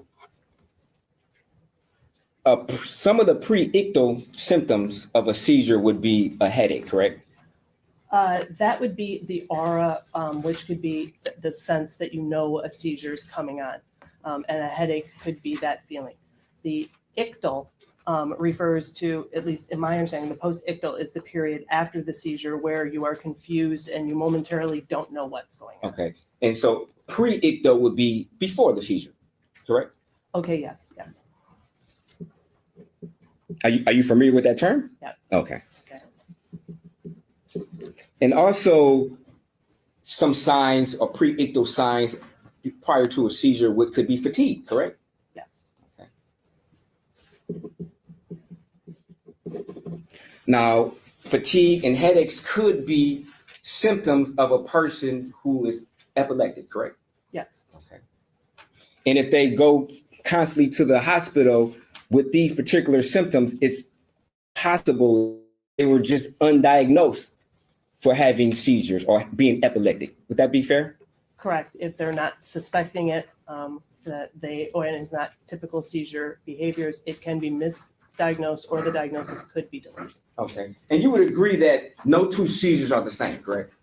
Well, correct. Yes. Okay. So as far as typical symptoms, somebody may exhibit other symptoms that another individual may not exhibit. Would that be fair? Correct. Okay. And this could go for anything that's above absent seizures, correct? Yes. Okay. So somebody could have a life-threatening seizure and exhibit different symptoms than somebody else who's also having a life-threatening or life-ending seizure, correct? Yes. Okay. And some of these seizures, somebody could have a life-threatening seizure where the symptoms may persist for a few seconds. Would that be fair? Yes. Okay. And hypothetically, somebody could have a life-ending seizure in the amount of time it would take somebody to leave the room, get something to drink, and come back in there, correct? Yes, correct. Okay.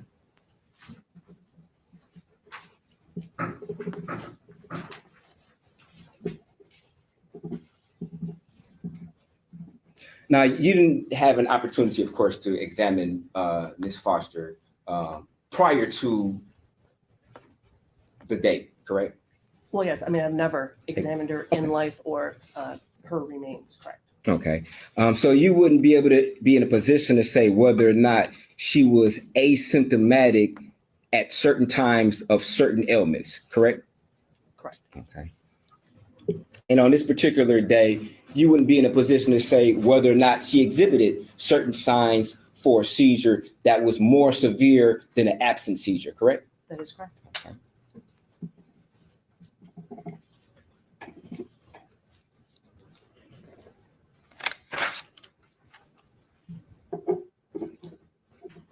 Now, you indicated that you read a summary that was provided by the detective of the statements, correct? Yes. Correct. Okay. Now, when did you actually read the actual statements?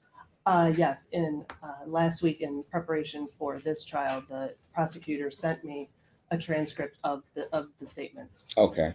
So when you made your opinion in June of 2023, you had not had read the full summary, well, not the full summary, but the full reports at that particular time.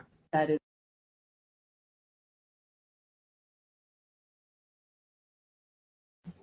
Now, you also stated that in today's society, you have to incorporate opiates in your analysis, correct? Yes. Okay. And would it be fair to say the reason because of that is that in some incidences, there's an inadvertently, I guess, consumption of fentanyl? Oh, it could be. Yeah, in a lot of situations, we don't know. There are people who are known to use drugs, prescription or otherwise. But yes, fentanyl seems to be very pervasive in our society. Okay. Have you ever been, I guess, seen a particular case where there has been marijuana that has been laced with fentanyl and somebody may have consumed that without them knowing? Yes, that is a possibility. Okay. And is it also a possibility that an individual could have been regularly consuming marijuana laced with fentanyl, and then to a particular time they consume more than they normally do and overdose? Yes, that's a possibility too. And is it also, I guess, a fair statement that if somebody was regularly consuming marijuana with fentanyl, they would build up some type of tolerance, correct? Yes, it would take higher doses and more doses for them to feel the effects. Okay.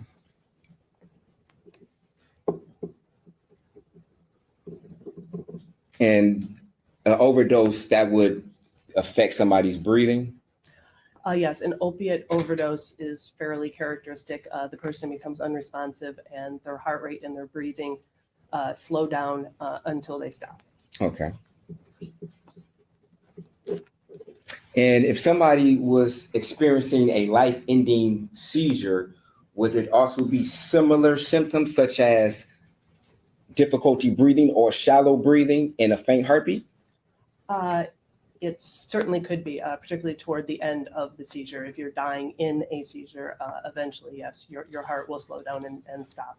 Okay. And would it be fair that since every seizure is different, a life-ending seizure could only persist 30 seconds or less, correct? I would assume that they would take longer than 30 seconds. You need to have at least a couple minutes of your brain not getting oxygen in order for your brain cells to die. So I would say, but it could happen within a few minutes. Okay.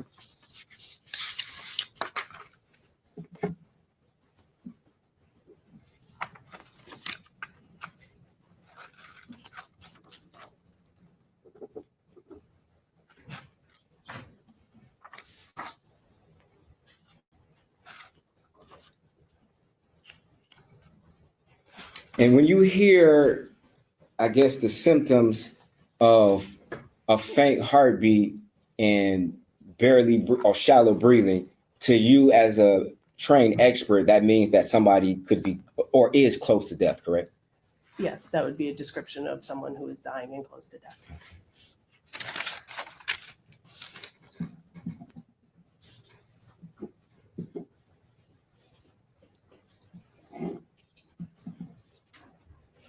Do you know if Prozac is a tricyclic antidepressant?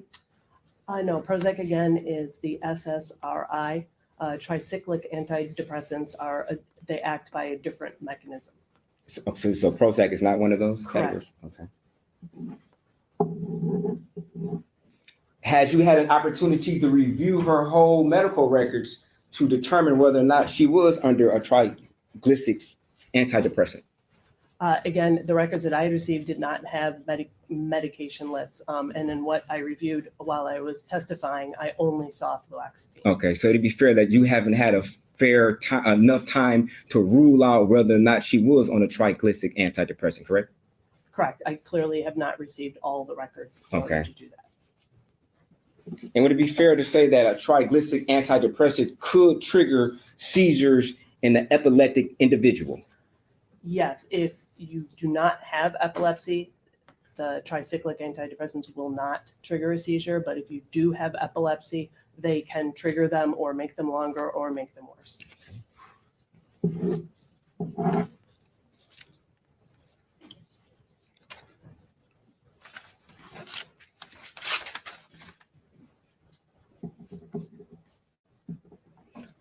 He also stated that she was diagnosed with COVID. Yes. Now, from your experience, a lot of individuals died from COVID-19, correct? And some individuals had heart issues that were caused by COVID-19, correct? Yes. Okay. And you're not in a position to rule out whether or not COVID-19 could have been a contributing factor in somebody who already has a pre-existing cardiovascular issues. In order for that to be an option, you would still have to be COVID positive and have documented signs and symptoms relating to that since the time that you were sick. In this case, she had the diagnosis and she had the pneumonia, which resolved, and she had no other signs or symptoms relating to it. Okay. So I would say in her case, know that if she was having cardiac symptoms or heart disease, it would not be due to COVID. Okay, and it'd be fair to say that you have no documentation that she ever tested negative for COVID-19 after testing positive, correct? I honestly don't know. In the records I had, there was no follow-up COVID. I don't know whether she actually did have follow-up COVID tests or not. Okay, and you would agree that during COVID-19, a lot of individuals died who were in fact asymptomatic, correct? That would really be no. In all of the COVID deaths that we had within Wayne County, they were symptomatic, whether acutely ill or had documented long COVID signs and symptoms. To just spontaneously die and have it be due to COVID was not the case, is not the case. Okay, so there was never any, I guess, conversation or literature that was put out that individuals were asymptomatic of COVID-19. They could be asymptomatic and die, but then they would have died from something else. If you were asymptomatic, you would not have died actively from a COVID infection. Okay. But COVID, if you have a COVID infection, it could make a pre-existing condition worse, correct? Yes. It could. Okay. Such as an individual who's diagnosed with Ehlers-Danlos syndrome, correct? Yes. Anytime you have a syndrome like EDS, you want to stay clear of all infections because that can make things worse. So by her having COVID, if she actually had EDS and it was diagnosed at that time, definitely an infection could have made that worse. Okay. And the same for pneumonia. It could have made that syndrome worse too, correct? Yes, except that her pneumonias were all treated as an outpatient and they resolved. So I would think that would be very unlikely in her case, unless she died while she was actively having pneumonia. Okay. But the fact that she was treated as an outpatient doesn't lessen the probability that pneumonia could make a Ehlers-Danlos syndrome worse. True, but it wouldn't be a long-term worse. It would be worse while you were actively sick. So while she had pneumonia, it could have made her conditions worse. But once you heal and the pneumonia is gone, then its effect on something like EDS should no longer exist.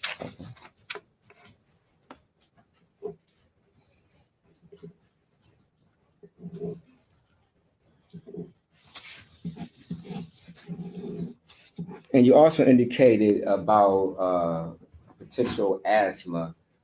So asthma attack could be a cause for sudden death also, correct? Yes. Okay. And you said that they would have symptoms Yeah. associated with that asthma attack. Yeah. Correct? Would it be every asthma different? That is true, but the hallmark of them is that you are trying to get air into your lungs when it feels like you can't. So it's a struggle. So whether you will be hyperventilating or coughing or complaining of chest pain, but an asthma attack is not asymptomatic. Okay. So in every asthma attack, is somebody like wheezing or? Might be. You could be coughing, you could be wheezing. Those details might differ from person to person, but this is where you are actively struggling to get air into your system. Okay. Could it be shallow breathing? Shallow breathing only if you are dying from your asthma attack. The shallow breathing is a function of you unable to get the air into your lungs and you are dying, not necessarily the start of the asthma attack itself. Okay, so it could be the end of an asthma attack as far as shallow breathing, correct? Yes. Okay. And would it be fair that no two asthma attacks last the same duration, correct? Yes, correct. Okay. And would it be fair that a life-ending asthma attack could, I guess, persist in a matter of seconds? Again, no. It always takes at least a few minutes because that's how long your brain cells can last without oxygen. So you can be in attack for several minutes and then survive. It's when you have these attacks or episodes where it lasts longer than that. So now your brain cells have been without oxygen for a critical length of time. So I would say you can't die in seconds in an asthma attack, but you could definitely die after minutes. Okay. And if somebody was hypothetically sleeping and they had an asthma attack and or seizure, we'll do asthma attack first. Somebody was sleeping and they had an asthma attack. What, might they not exhibit the same symptoms as an individual who was awake? You would wake up because you can't breathe. So again, it's a very active struggle to breathe type of look. So yes, you would wake up. You wouldn't just die in your sleep in an asthma attack. You would wake up and be struggling. Okay. And in regards to a seizure, if somebody was asleep and they had a seizure, a life-ending seizure, may it have different symptoms than an individual who was awake? Yes, again, with the exception of absence seizures, you can die in a seizure or it's sudden death, which is most instances you are just dead in bed. There's no evidence that you died while having seizure activity. So yes, when you are asleep, you can die from seizures and have it appear like nothing. Okay.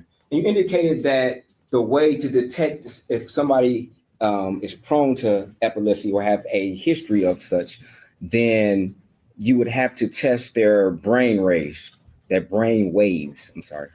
Yes, Correct. epilepsy is diagnosed on exam laboratory tests, which include an EEG, which does look at the brain waves, and that can only be done when you're alive. Okay. So to be fair, that if you're presented a body, if somebody died because of a seizure, there's no way that you would be able to determine whether or not that individual actually did die of a seizure, correct?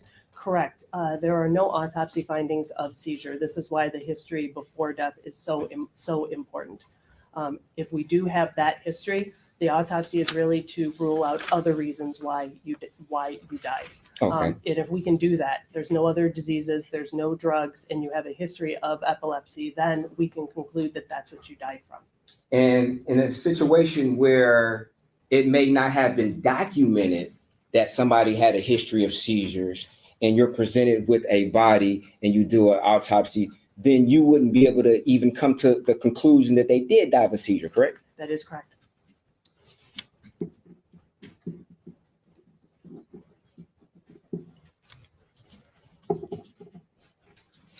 You also stated that, I guess, cardiovascular issues could cause seizures, correct? Yes. Okay. Or behavior that looks like seizures to everybody. Okay.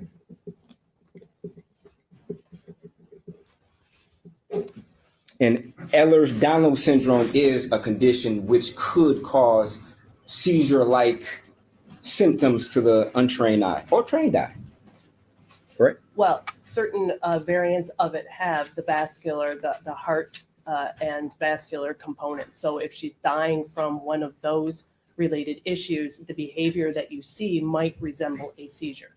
But EDS by itself doesn't cause seizures or, in the absence of cardiovascular symptoms, produce seizure-like activities. Okay. So in conclusion, it's very possible that an individual who had a history of seizures could have suddenly died a 17-year-old, 18-year-old individual could die of a seizure if they had a history of it, correct? Yes, correct. Okay. And just to be clear, had you had that information, you would have reduced that to writing in your report, correct? Yes, if I had the documentation of that, I would have included that in the likely scenario or not, depending on what the medical records actually showed. Okay. In the summary that you read, the symptoms of faint heartbeat and shallow breathing or difficulty breathing could be consistent with a life-ending seizure, correct? Correct, or it's the common pathway to any life-ending event. Eventually, you are unresponsive and your heart slows down until it stops.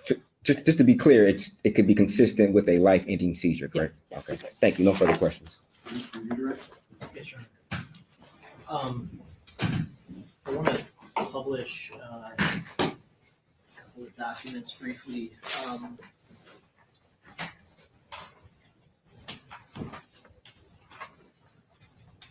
I just want to be clear, Dr. Labby, so in your report that is admitted as Exhibit 57, what's the final sentence of this first paragraph read? The other file was a 638-page copy of Zion Foster's medical records in the Henry Ford Health System. Okay, and just then showing Exhibit 56, the set of medical records, how many pages are reflected here?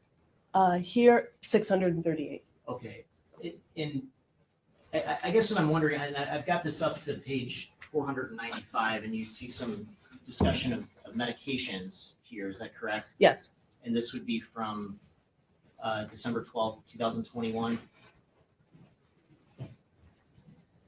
Or December 22nd, 2021, I'm sorry. Would that be correct? yes. Is it possible in your initial review that you just missed this? Objection, that's leading. Well, I'm asking because I'm confused about this. Certainly, when I reviewed this, I did not see any medications or the fluoxetine listed. I did not memorize all 638 pages of her medical records. So if that is in my copy, then yes, I completely missed Okay. that. But just to be clear, you reviewed a 638-page set of records, correct? Correct. And this exhibit is a 638-page set of records. Yes. There was some discussion about the summaries of the statements that Detective Gilliman provided to you. In reviewing the actual transcripts of the statements, were there any material differences that you saw between the two sets? No, again, the only information that I was interested in is what drugs were allegedly used, the time frame between the usage and her becoming unresponsive, and her behavior during that time. When I reviewed the transcripts of these statements, the information regarding these issues were identical to the two-page summary that I had received. And this was sort of limited to those summaries that you received and this set of medical records, is that correct? Yes, correct. And would it have been relevant to your analysis if you heard that the defendant had a deep bloody gash on him the night that Zion Foster disappeared? Objection, Your Honor. How is this relevant to, first of all, this goes beyond the scope of cross, and I don't see how it's relevant to her testimony at all. Definitely beyond the scope of cross. How is this beyond the scope of cross? I mean, he's been asking hypothetical after hypothetical after hypothetical for the last hour. I've been asking hypotheticals about what could have happened, just like he was asking hypotheticals if somebody had this condition or this condition. But as far as what's allegedly on somebody else, I believe that goes beyond her testimony, definitely beyond the scope of cross. Okay. I'll answer your questions. Would it have been relevant for your analysis if you had heard that the defendant had a large bloody gash the night that Zion Foster disappeared? While that information might have been a red flag for law enforcement, since I didn't have a body to examine and an autopsy, any injuries on anybody else, I cannot put into context. If I had a body and I could do an autopsy and I knew that there were, say, stab wounds or blunt force trauma, then yes, any injuries that could possibly be on someone else could indicate a struggle. But without a body to examine, I can't say anything about injuries on anybody else. Okay, and in terms of your review of the descriptions of the supposed circumstances of Miss Foster's passing, especially in connection with all the questioning about seizures, would it have been relevant for you to know that the defendant himself claims to have had seizures? I think Objection, this is irrelevant, like, Your Honor, this is irrelevant to her analysis and her testimony, whether or not any condition my client possibly had. I don't see other relevance to it, Your Honor. Because wouldn't you think that'd be the first thing that the defendant would have said in one of these 4 different statements that he told the police? Your Honor, this is beyond her expertise, Your Honor. All right, sustain. Okay.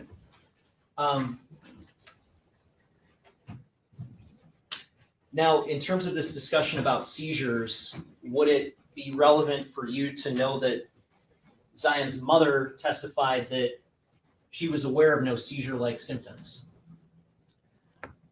that information, and if assuming that the mother spends a lot of time around her children, would speak to the frequency of any seizure-like activity. If she hasn't noticed any and she spends a lot of time around her child, that would certainly tell you that the seizures did not happen very, very often.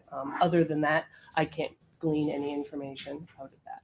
Okay, and would it strike you as odd or out of the ordinary for someone who's been treated as regularly as Zion was treated to have some kind of serious condition like this go undiagnosed? Most definitely. As I said previously, she was no stranger to the healthcare system. I mean, she even went for her wellness checks, and a condition like this would have to be diagnosed and medicated, and would definitely appear in your problem list and in your medication list, so that any subsequent visits they would know, and in case there was like going to be any medications that are going to be prescribed new, that it doesn't conflict with what she already has. Some seizure medications also require maintenance levels. So it is strange, given how often she went into the healthcare system, that there's no diagnosis or anti-seizure meds prescribed. Okay. And do you have any suspicion that EDS killed Zion Foster? I question as a physician whether she actually had it when it's not consistently appearing in your records and in the records how the diagnosis was made and the testing. Without that, I doubt that she actually had it. If she did actually have it, she was clearly not having any cardiovascular symptoms, which would be the life-threatening ones. And with the vascular type that affects blood vessels, there are characteristic facial features that go along with it, and she did not have those. The valvular type, you can have valve prolapse and die suddenly, but that type manifests a lot earlier in life. So besides doubting that how the diagnosis was made, there was no mention of any of the other supporting things that would be needed that would indicate that she had it or that it was life-threatening. Okay, and in your work over the past 26 years, have you encountered other cases involving the alleged disposal of human remains? Yes. You ever heard of anybody disposing of human remains to hide a death by COVID-19? Objection, Your Honor, this goes beyond the scope. She's not an investigator, and how You would she? spent a half hour trying to suggest she died of COVID. I think I can question. Again, in your experience, you ever heard of somebody disposing of human remains to disguise or conceal a death by COVID-19? No. In your experience, have you ever heard of someone disposing of human remains to disguise or conceal a death by seizure? And hypothetically, when it comes to this commentary about shallow breathing and a faint heartbeat, is there anything else you can think of that could cause those symptoms? Well, again, those symptoms just tell me that she was dying, and it could be if there actually is a condition that was not diagnosed or symptomatic, if there was drug usage and the circumstances as reported are not true, but that would also be the appearance of someone if they were suffocated. So suffocation could cause shallow breathing and a faint heartbeat. Yes, if the lack of oxygen is gone, beyond the point where your brain cells are starting to die, yes. Again, shallow breathing and being unresponsive is essentially what all of us go through as we're dying. Thank you. Nothing further. Yes, thank you. Now, doctor, you stated that you were unaware of any anti-seizure medications, correct? Yes. It's possible that you may have overlooked whether or not there was a history of anti-seizure medications that were prescribed to her, correct? Well, no, I didn't overlook that there was no diagnosis of it and or monitoring or treatment. If it had appeared without a diagnosis in her medication list and it was in the list that I clearly missed with the fluoxetine, then yes. So it's possible that you missed it, correct? But again, not in the context of there was no diagnosis or monitoring of it. So I don't believe that I missed it in the medical records. Okay, but you don't know what you don't know. So if you did miss it in the diagnosis, which is a possibility, you wouldn't be in a position right now to say that you missed it, correct? Correct? Yes, I guess Okay. if I don't know that it was there, then I don't Okay. know that it was there. And similarly, when you were asked a question at an exam prior today about there being a presence of antidepressant medication, at that point in time, you thought that it wasn't, correct? Correct. And you had the correct information at the time of your analysis, correct? If that page appears in my medical records, then Okay. yes, it was there. And it'd be fair that you were never given any additional medical records other than the ones you were previously provided at the inception of your analysis, correct?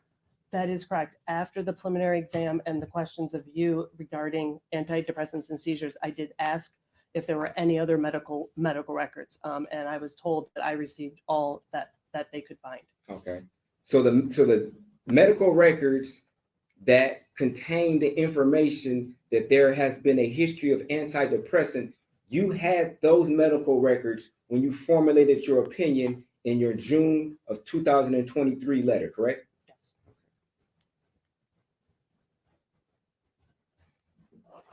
Now, you stated that you doubt whether or not she actually had EDS. I mean, you're not a internist, are you? No. Okay, you're not in a position where you diagnose individuals who may have Ehlers-Danlos syndrome, correct? Correct. Okay, and that diagnosis was provided on her medical records by a trained medical professional, correct? Yes. Okay. However, it wasn't typed. That information was contained in her medical records by a trained medical Yes, professional, yes. yes? Okay. Did you ever request additional information from that medical provider to find out whether or not, in fact, she did have Ehlers-Danlos syndrome or if it was misdiagnosed? No, I did not discuss this case with anybody else. I simply asked if there were additional records. Okay. So you're not in a position to, I guess, speculate whether or not this other trained medical professional actually misdiagnosed her, correct? Correct. I just said that I had doubts and I would want to see certain things in the medical records. Okay. And you could have contacted the medical provider who generated these records, correct? I guess I could have, yes. Okay. And you did not do that in this particular No, case, did you? I did not do that. And you were not asked to do that in this particular case by the prosecution, correct? That is correct. Now, as far as individuals disposing of bodies, that goes beyond the scope of your job description, correct? Of why somebody might do something, correct?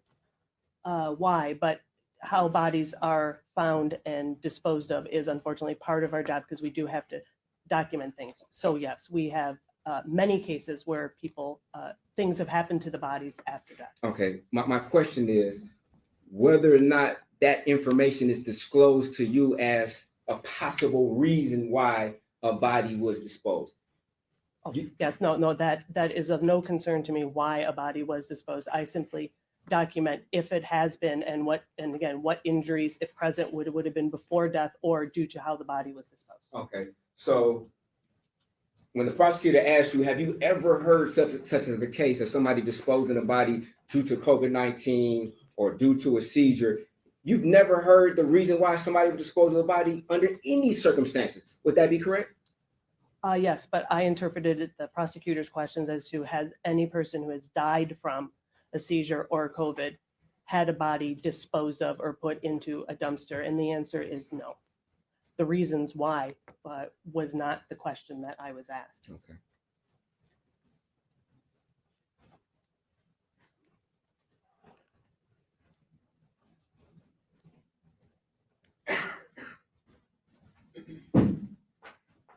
Now, you stated that there would be facial features, I guess, associated with.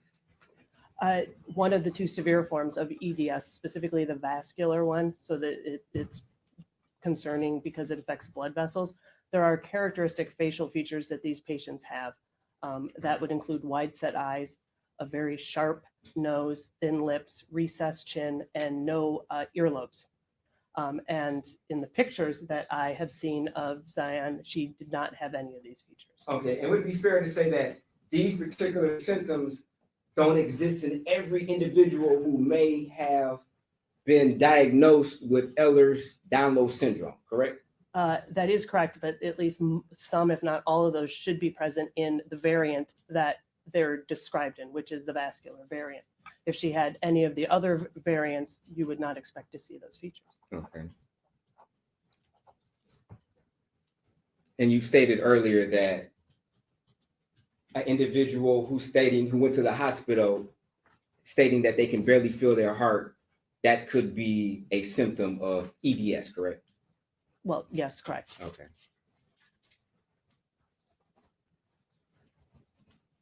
And it's also possible that at times hospitals fail to diagnose an individual with certain symptoms, with certain conditions, correct? Yes, with particularly vague symptoms, it can be misdiagnosed or undiagnosed for a period of time, yes. Okay. And a person who's epileptic, some of the symptoms are fatigue and headaches, correct? As an indication that they're coming on, yes. Okay. And a person can go to the hospital with these particular symptoms and be misdiagnosed, correct? Yes. Okay. Because there's a particular test that one must undergo in order to find out whether or not somebody has seizure issues, correct? Correct. And if you're not describing symptoms that sound like a seizure, they may not be thinking of it. Correct. Okay. Thank you. No further questions. Reiterate. No, you're right. Any questions from the jury? I could pass your question up to the deputy. Please approach.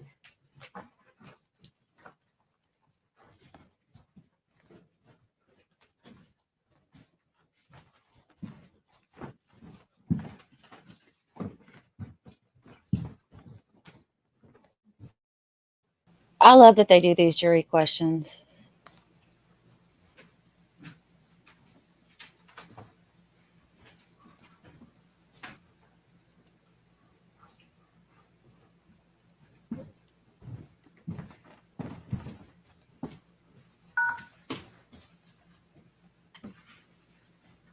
Can anemia cause someone to pass out / faint?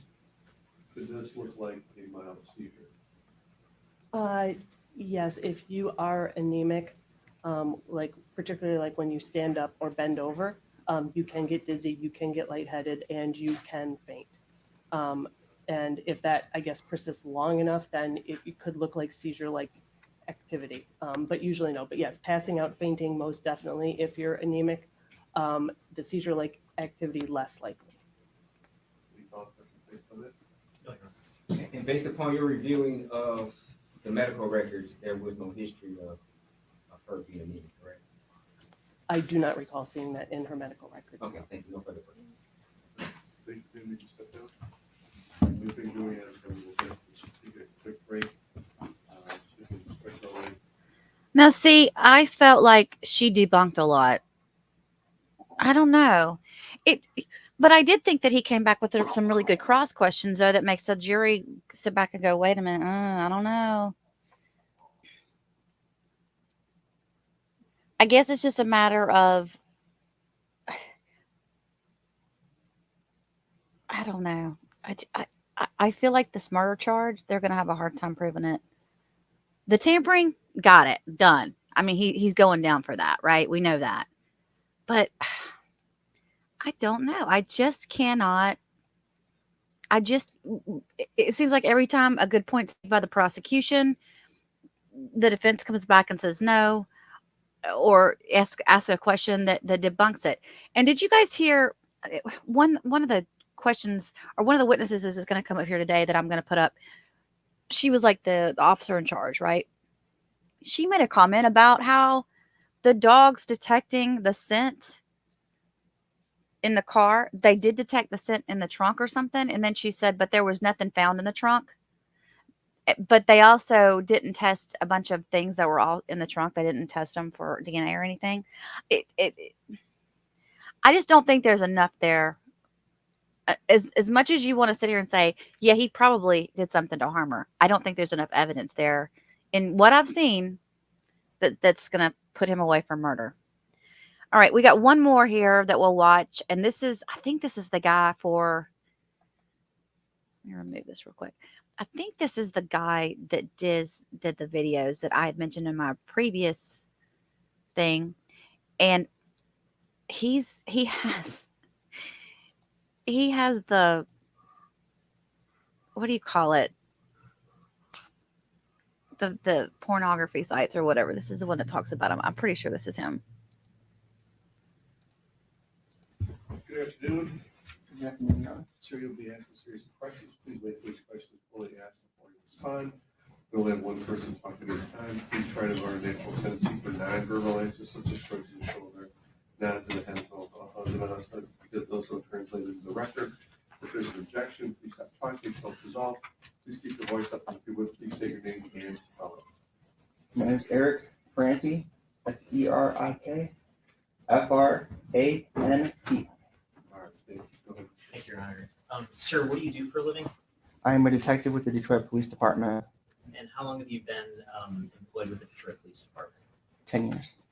And how long have you been a detective in the Detroit Police Department? 2 years.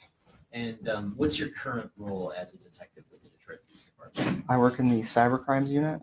And what's the sort of general scope of your duties in the cyber crimes unit? We are tasked with cell phone forensics, computer forensics, as well as investigating child sexually abuse material. Okay, and how long have you been in that role? I have been in that role for 5 years. Okay, and as part of that role, do you have any specialized training when it comes to cell phone forensics or computer forensics? Yes. And what sort of training do you have? I've taken courses through the National White Collar Crime Center, as well as I was Cellbrite certified in conducting cell phone examinations and extractions. Okay, and to be clear, this case doesn't involve cyber crimes, is that correct? That's correct. But were you asked to review a particular phone extraction to provide some technical insight into it? Yes, I was. And does your training and experience in cyber crimes enable you to provide some technical insight about the data associated with the phone extraction that you reviewed in connection with this case? Yes, it does. And have you previously testified as an expert in the field of cell phone or computer extractions? I have not. Okay, and so this will be your first time? Correct. And the sort of methods that you use when you're analyzing cell phone extractions or computer extractions, are those methods that you came up with on your own, or are those more widely accepted within the law enforcement community? I'd say more widely accepted in the law enforcement community. Okay, and in terms of your experience working on cyber crimes cases, and particularly child sexually abusive material cases, do you have to get into kind of the granular nuts and bolts of data that is recovered from cell phones? Yes, I did. Okay, and did you do that in this case? Yes, I did. Okay. Your Honor, I would pass for any voir dires to the witness's expertise. Yes, just a few questions. Hello, Detective. Now, you stated that you're an expert in cyber crimes, or what is your title, I guess, so to speak? I'm a detective with the Detroit Police Department. Okay. And what training have you underwent in order to make you an expert in, I guess, cyber crimes? I've taken courses through the National White Collar Crime Center in cell phone extraction analysis. Okay, cell phone extraction and analysis. How many hours of training did you go through on that particular subject? I'd say, I believe it was 20. 20? Okay. And did you receive any certificates after undergoing that training? Yes, Okay, and what certificates did you receive? just certificates of completion for the courses. Okay.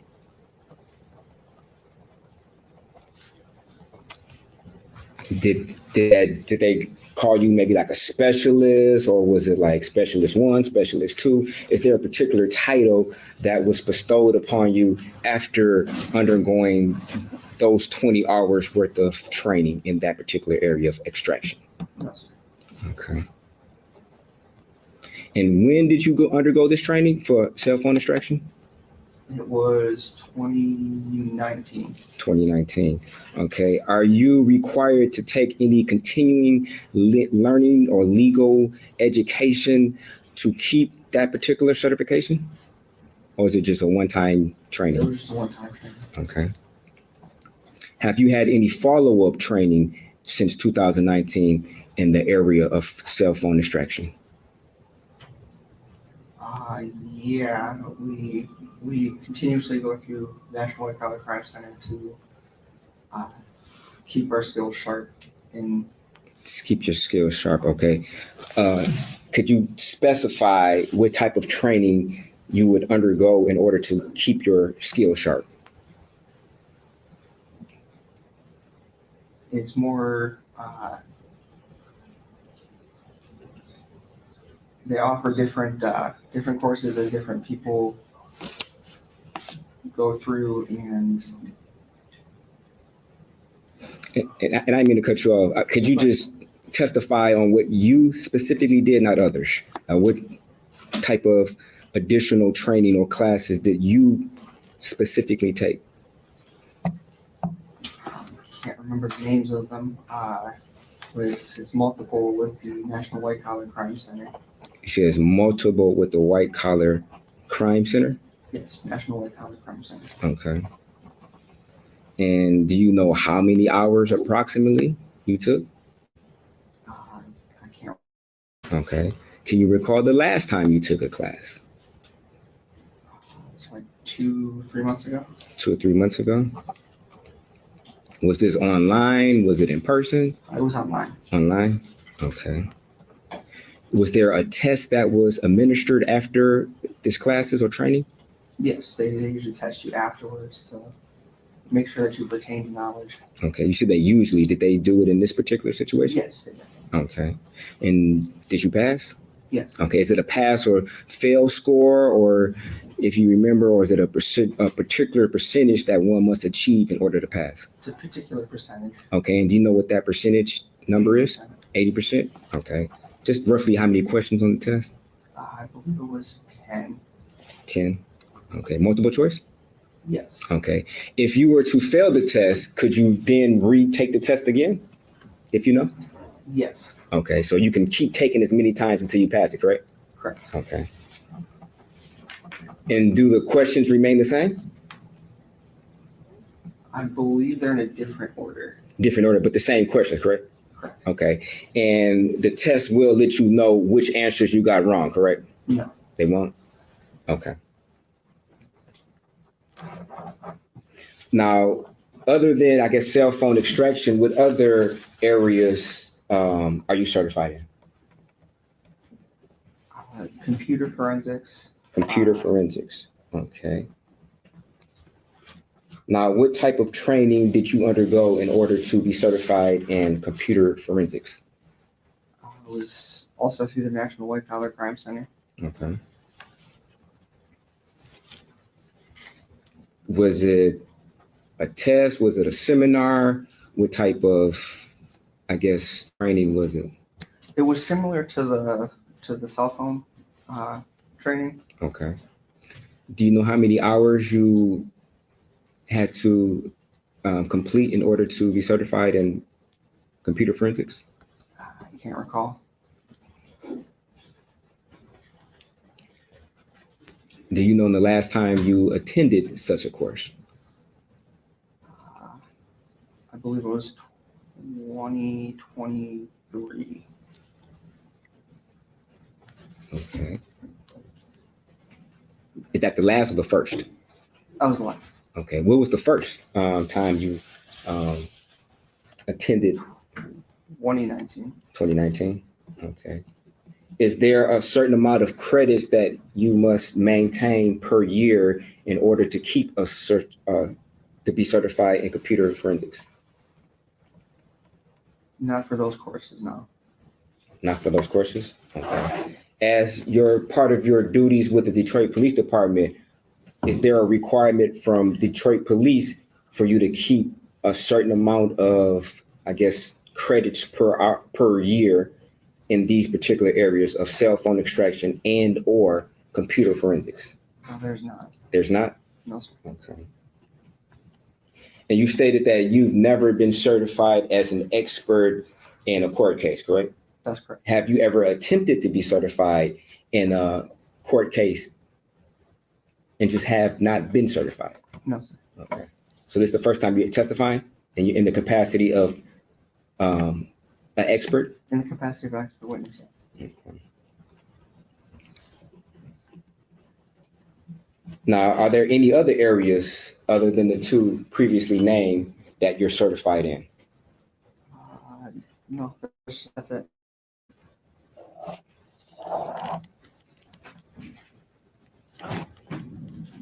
No further questions. Detective Prenti, if I could just ask a couple of follow-up questions. So, again, you've been in this line of work for how many years now? 5 years.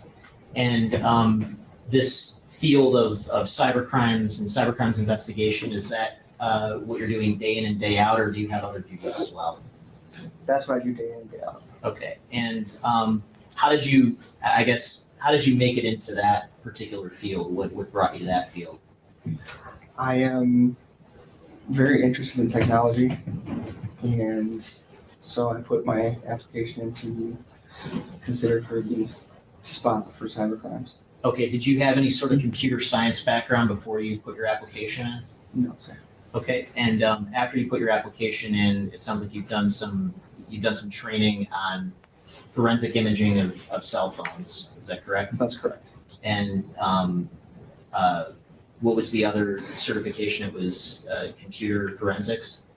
Yes, imaging, computer hard drives, and different other devices that store memory. And how is it, in your daily job, that you utilize those particular certifications and the training that you have? Every day we do, we image computers and different digital devices forensically, and then we process them through and make them into a human readable format. Okay, and do you have experience in analyzing those images once they're in a readable format? Yes. And is, again, I guess that experience that you have, is that based on the training that you receive in these fields? That's correct. And yeah, Your Honor, with that, I guess I'd move to qualify him as an expert in the field of forensic cell phone and computer extraction and analysis. I wouldn't classify him as an expert. He may have experience. However, I believe due to his, I guess, lack of knowledge of his particular training and or what particular, I guess, thresholds are necessary in order for an individual to maintain certain certifications in these particular different subject areas.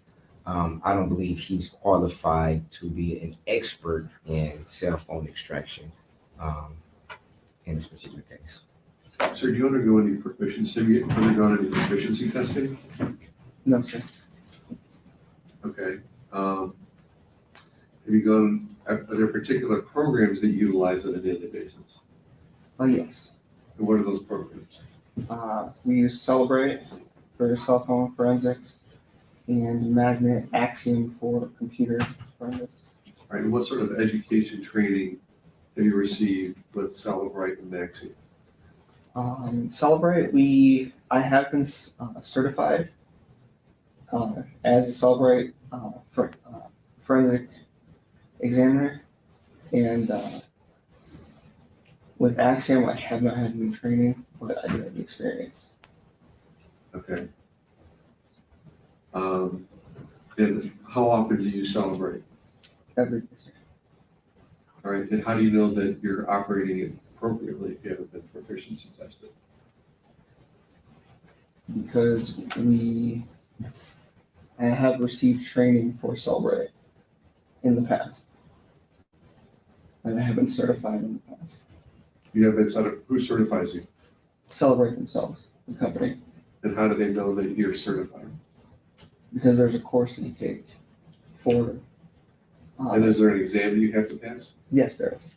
And you pass that successfully? Yes. And are there follow-up tests or quizzes that you have to take to maintain that certification? Yes. And did you pass those? My certification lapsed in 2021, and I have not been able to recertify. Judge, I'll just offer him as a lay witness, and I believe he can testify about it based on his experience using Celebrate about the particular issues that are posed here. Okay, fair enough. Detective, I want to show you, let me first ask you, in connection with this case, was there a particular, did you look at one particular phone extraction? Yes. And at the point you looked at it, what was the format that extraction was in? It was in a Celebrate reader format. Okay, and so you didn't actually do the phone dump yourself, is that correct? That's correct. Okay. But you looked at it once what we call a phone dump was created, correct? That's correct. And just showing you what's been admitted as Exhibit 72. Would this be the device information report for the phone dump that you looked at in this case? Yes, that would be. Okay, and do you see the evidence number reflected there on the exhibit? Yes, I do. And what was the evidence number for that particular phone?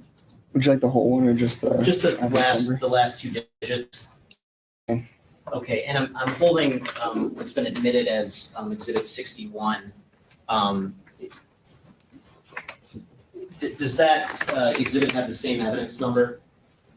Yes, it does. And what's the description on that particular Exhibit 61? Black iPhone, Apple iPhone in a green and black case belonging to Jaylin Brazier. Okay. And I want to show you what has been marked, or rather admitted as Exhibit 73. Did you have an opportunity to review some of the web browsing activity that was identified in this particular extraction? Yes, I did.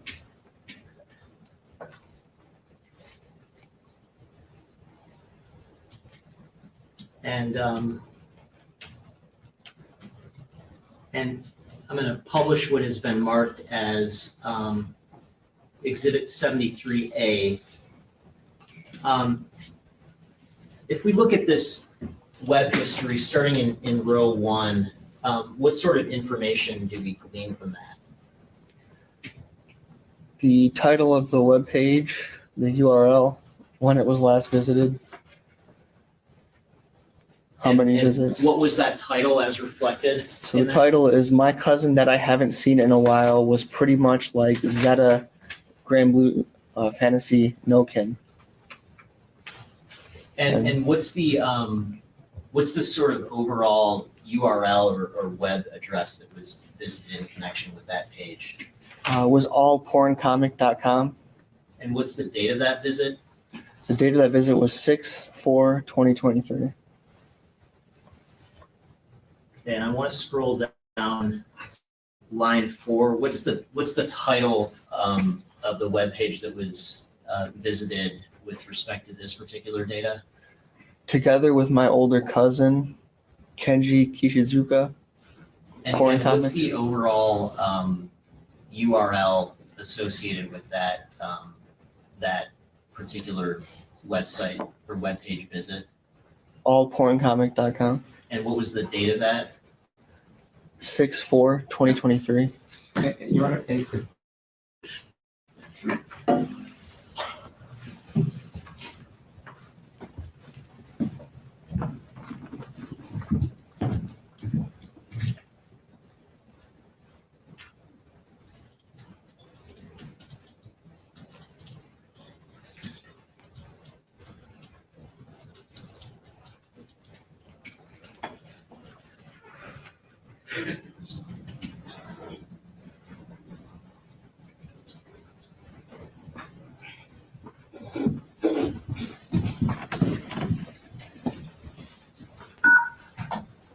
Okay, and I want to move to line 7. What would be the title of that particular webpage?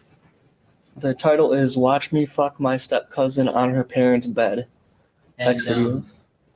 what's the overall URL from that webpage visit? www.xvideos.com. And just as a general matter, do you have familiarity with what the domain xvideos.com is? It is a pornography website. Okay. I'm going to scroll down to line 12. What's the URL shown for purposes of line 12? It's xvideos.com. And then is there a description after that? Yes, it's me and my step cousin-in-law get caught fucking. Okay. And is there a date associated with that particular visit that's reflected in this data? Not reflecting this data, no. If we go down to row 14, what's the URL that's reflected here? xvideos.com. And what about what follows the overall domain name? Yes, it's /?k=+cousin. And did you, I guess, familiarize yourself in the course of your work with this? Is there a search feature on xvideos.com? Yes. And if hypothetically one were to search xvideos.com for cousin, objection, this would be speculation. That'd be speculation. I'm asking him whether he. He's not an expert witness. I mean, for him Well, to I give. think he's asking him if he's visited the site and what he saw. Is that right? He's That's asking correct. hypothetically, if you were to do something on a particular site, what would be the conclusion of that? But as a lay witness, I don't believe he can. But give I his don't think opinion. that's the question, Mr. Brown. I think the question is whether that he visited that particular site. No, he asked them if it has a search engine and you type in this particular phrase, what would happen? That was the question. Am I incorrect with that? No, that's exactly what I'm trying to ask, but I think he's qualified to answer that question. So if you went to xvideos.com and typed in the search term cousin, what URL would get reflected by? It would be similar to this. You're right. I get it. That's beyond his scope of his expertise in this particular matter. He's a lay witness, and for him to give particular, I guess, his professional opinion on what URL would appear after typing a particular phrase, that would be upon his scope, Your Honor. If he was an expert witness, then maybe he could give an opinion. But as a lay witness, Your Honor, that's beyond. I don't think this necessarily even calls for expert opinion, Your Honor. I'm simply asking him to interpret this specific webpage by testifying if you were to go to that page and do this, would we get the same result? And that's based on his experience, and I don't think that calls for an expert opinion. Okay, well, I mean, I'm not sure you can reach a conclusion if he hasn't actually gone to that site though. I'll just leave it. Detective Franti, did, in sort of in connection with your analysis, did you go to the site xvideos.com for this case? I did not. You did, okay. In your experience investigating cybercrimes, do you often find yourself investigating the significance of web domain names? Yes. And do you often find yourself investigating the significance of search history that is recovered in extraction reports like the one we're looking at right now? Yes. And in your experience doing cybercrimes investigation and in your training as a cybercrimes investigator, is there any significance to the symbol K equals? And Your Honor, once again, this beyond his scope. He's asking him to testify as an expert witness upon his experience in cyber crimes. Your Honor, he's testifying as a lay witness, so that goes beyond what he can testify to, because he's not an expert witness. Going to try to lay a little bit more of a foundation, perhaps, that he's got some education, training, and experience in that area.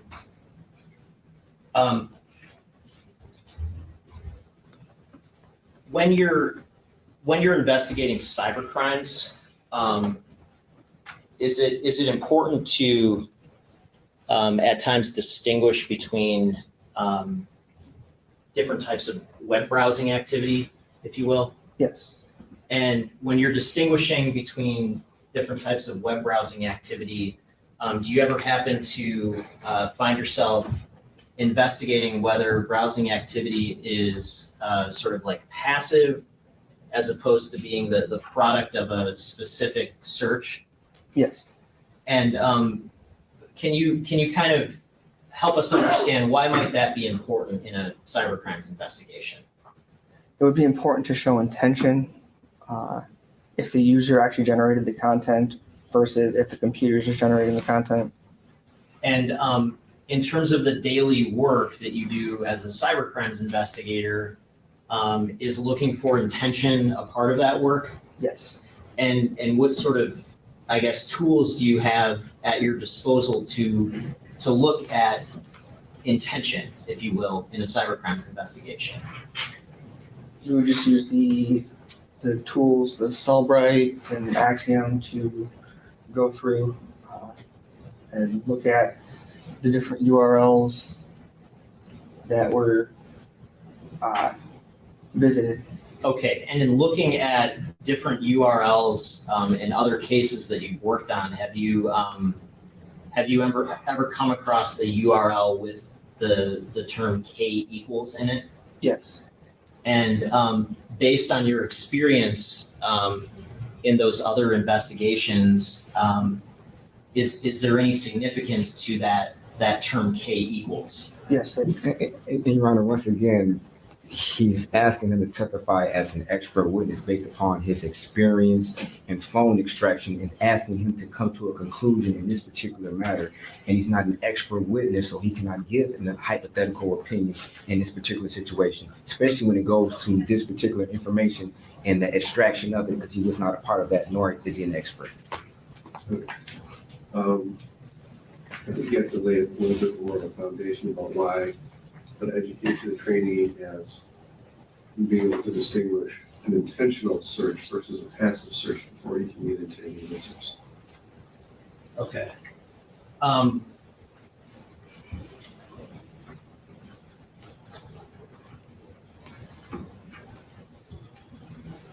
Well, with respect, Your Honor, that is what I'm trying to do, and I think that the significance is this specific phrase that is in the URL. I don't know how else to ask this question. He's testified that he has come across this particular symbol, K equals, in previous cybercrimes investigations, and that based on his experience, there are implications that can be drawn from that. And I think he's fully equipped, even as a lay witness, to be able to testify about his his experience with this type of information. And he's also indicated that he didn't go to this particular site to do any type of, I guess, homework, so to speak, to verify the answer that prosecution is seeking. Sir, what sort of education, training, and experience do you have that would tell you that KP case has any meaning at all? There have been several cases that we've had where we had to look for user-generated search terms. And they've all had that.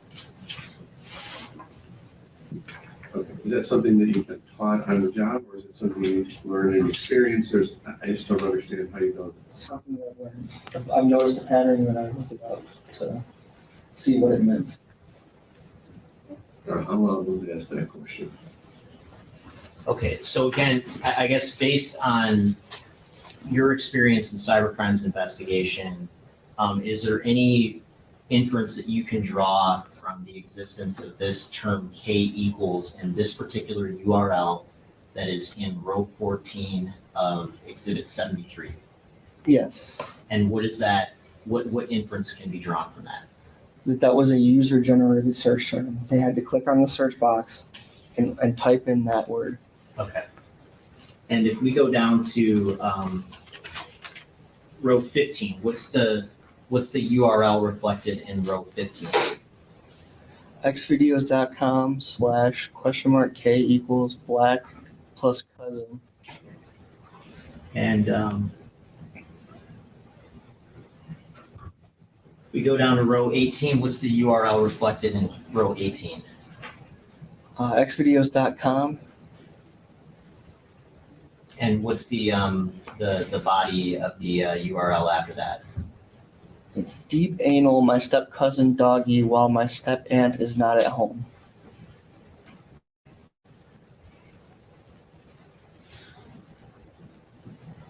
And then if we go through down to row 25, just as an example, what's the URL reflected there? xvideos.com/?K equals real plus step plus cousin. Okay, and Your Honor, recognizing that we're probably not going to conclude this witness today, do you want to keep Well, going? it's Or? after 4. Yes. I think I didn't recognize it. Yeah, we'll continue tomorrow. See everybody back here at 9:30. All right.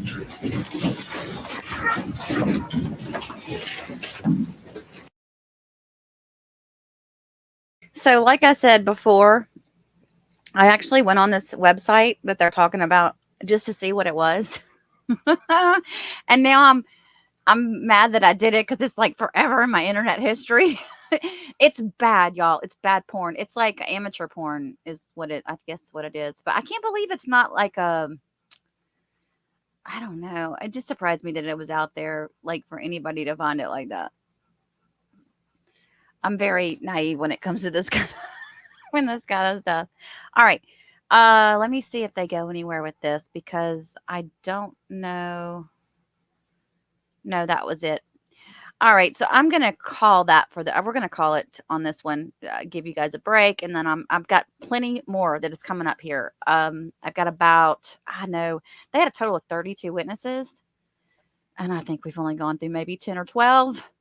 So I've got some videos to get up for you guys, and I will get those up as soon as I can. So I'm probably going to be dropping a lot with each day. I usually drop 1 videos a day. I'm probably going to be dropping anywhere between 3 to 5, and some I might even be dropping late at night. So you might, if you're following me on this trial, just come back to my channel and check that playlist. Let me see what the playlist I've got it under is. It's called the Zion Foster / Jaylin Brazier is what the playlist is labeled as. But if you go down into the description of this video, it'll take you to that playlist. So you can catch up if you miss anything. All right. Thanks for watching. Stay tuned. And I'll talk to you guys very soon.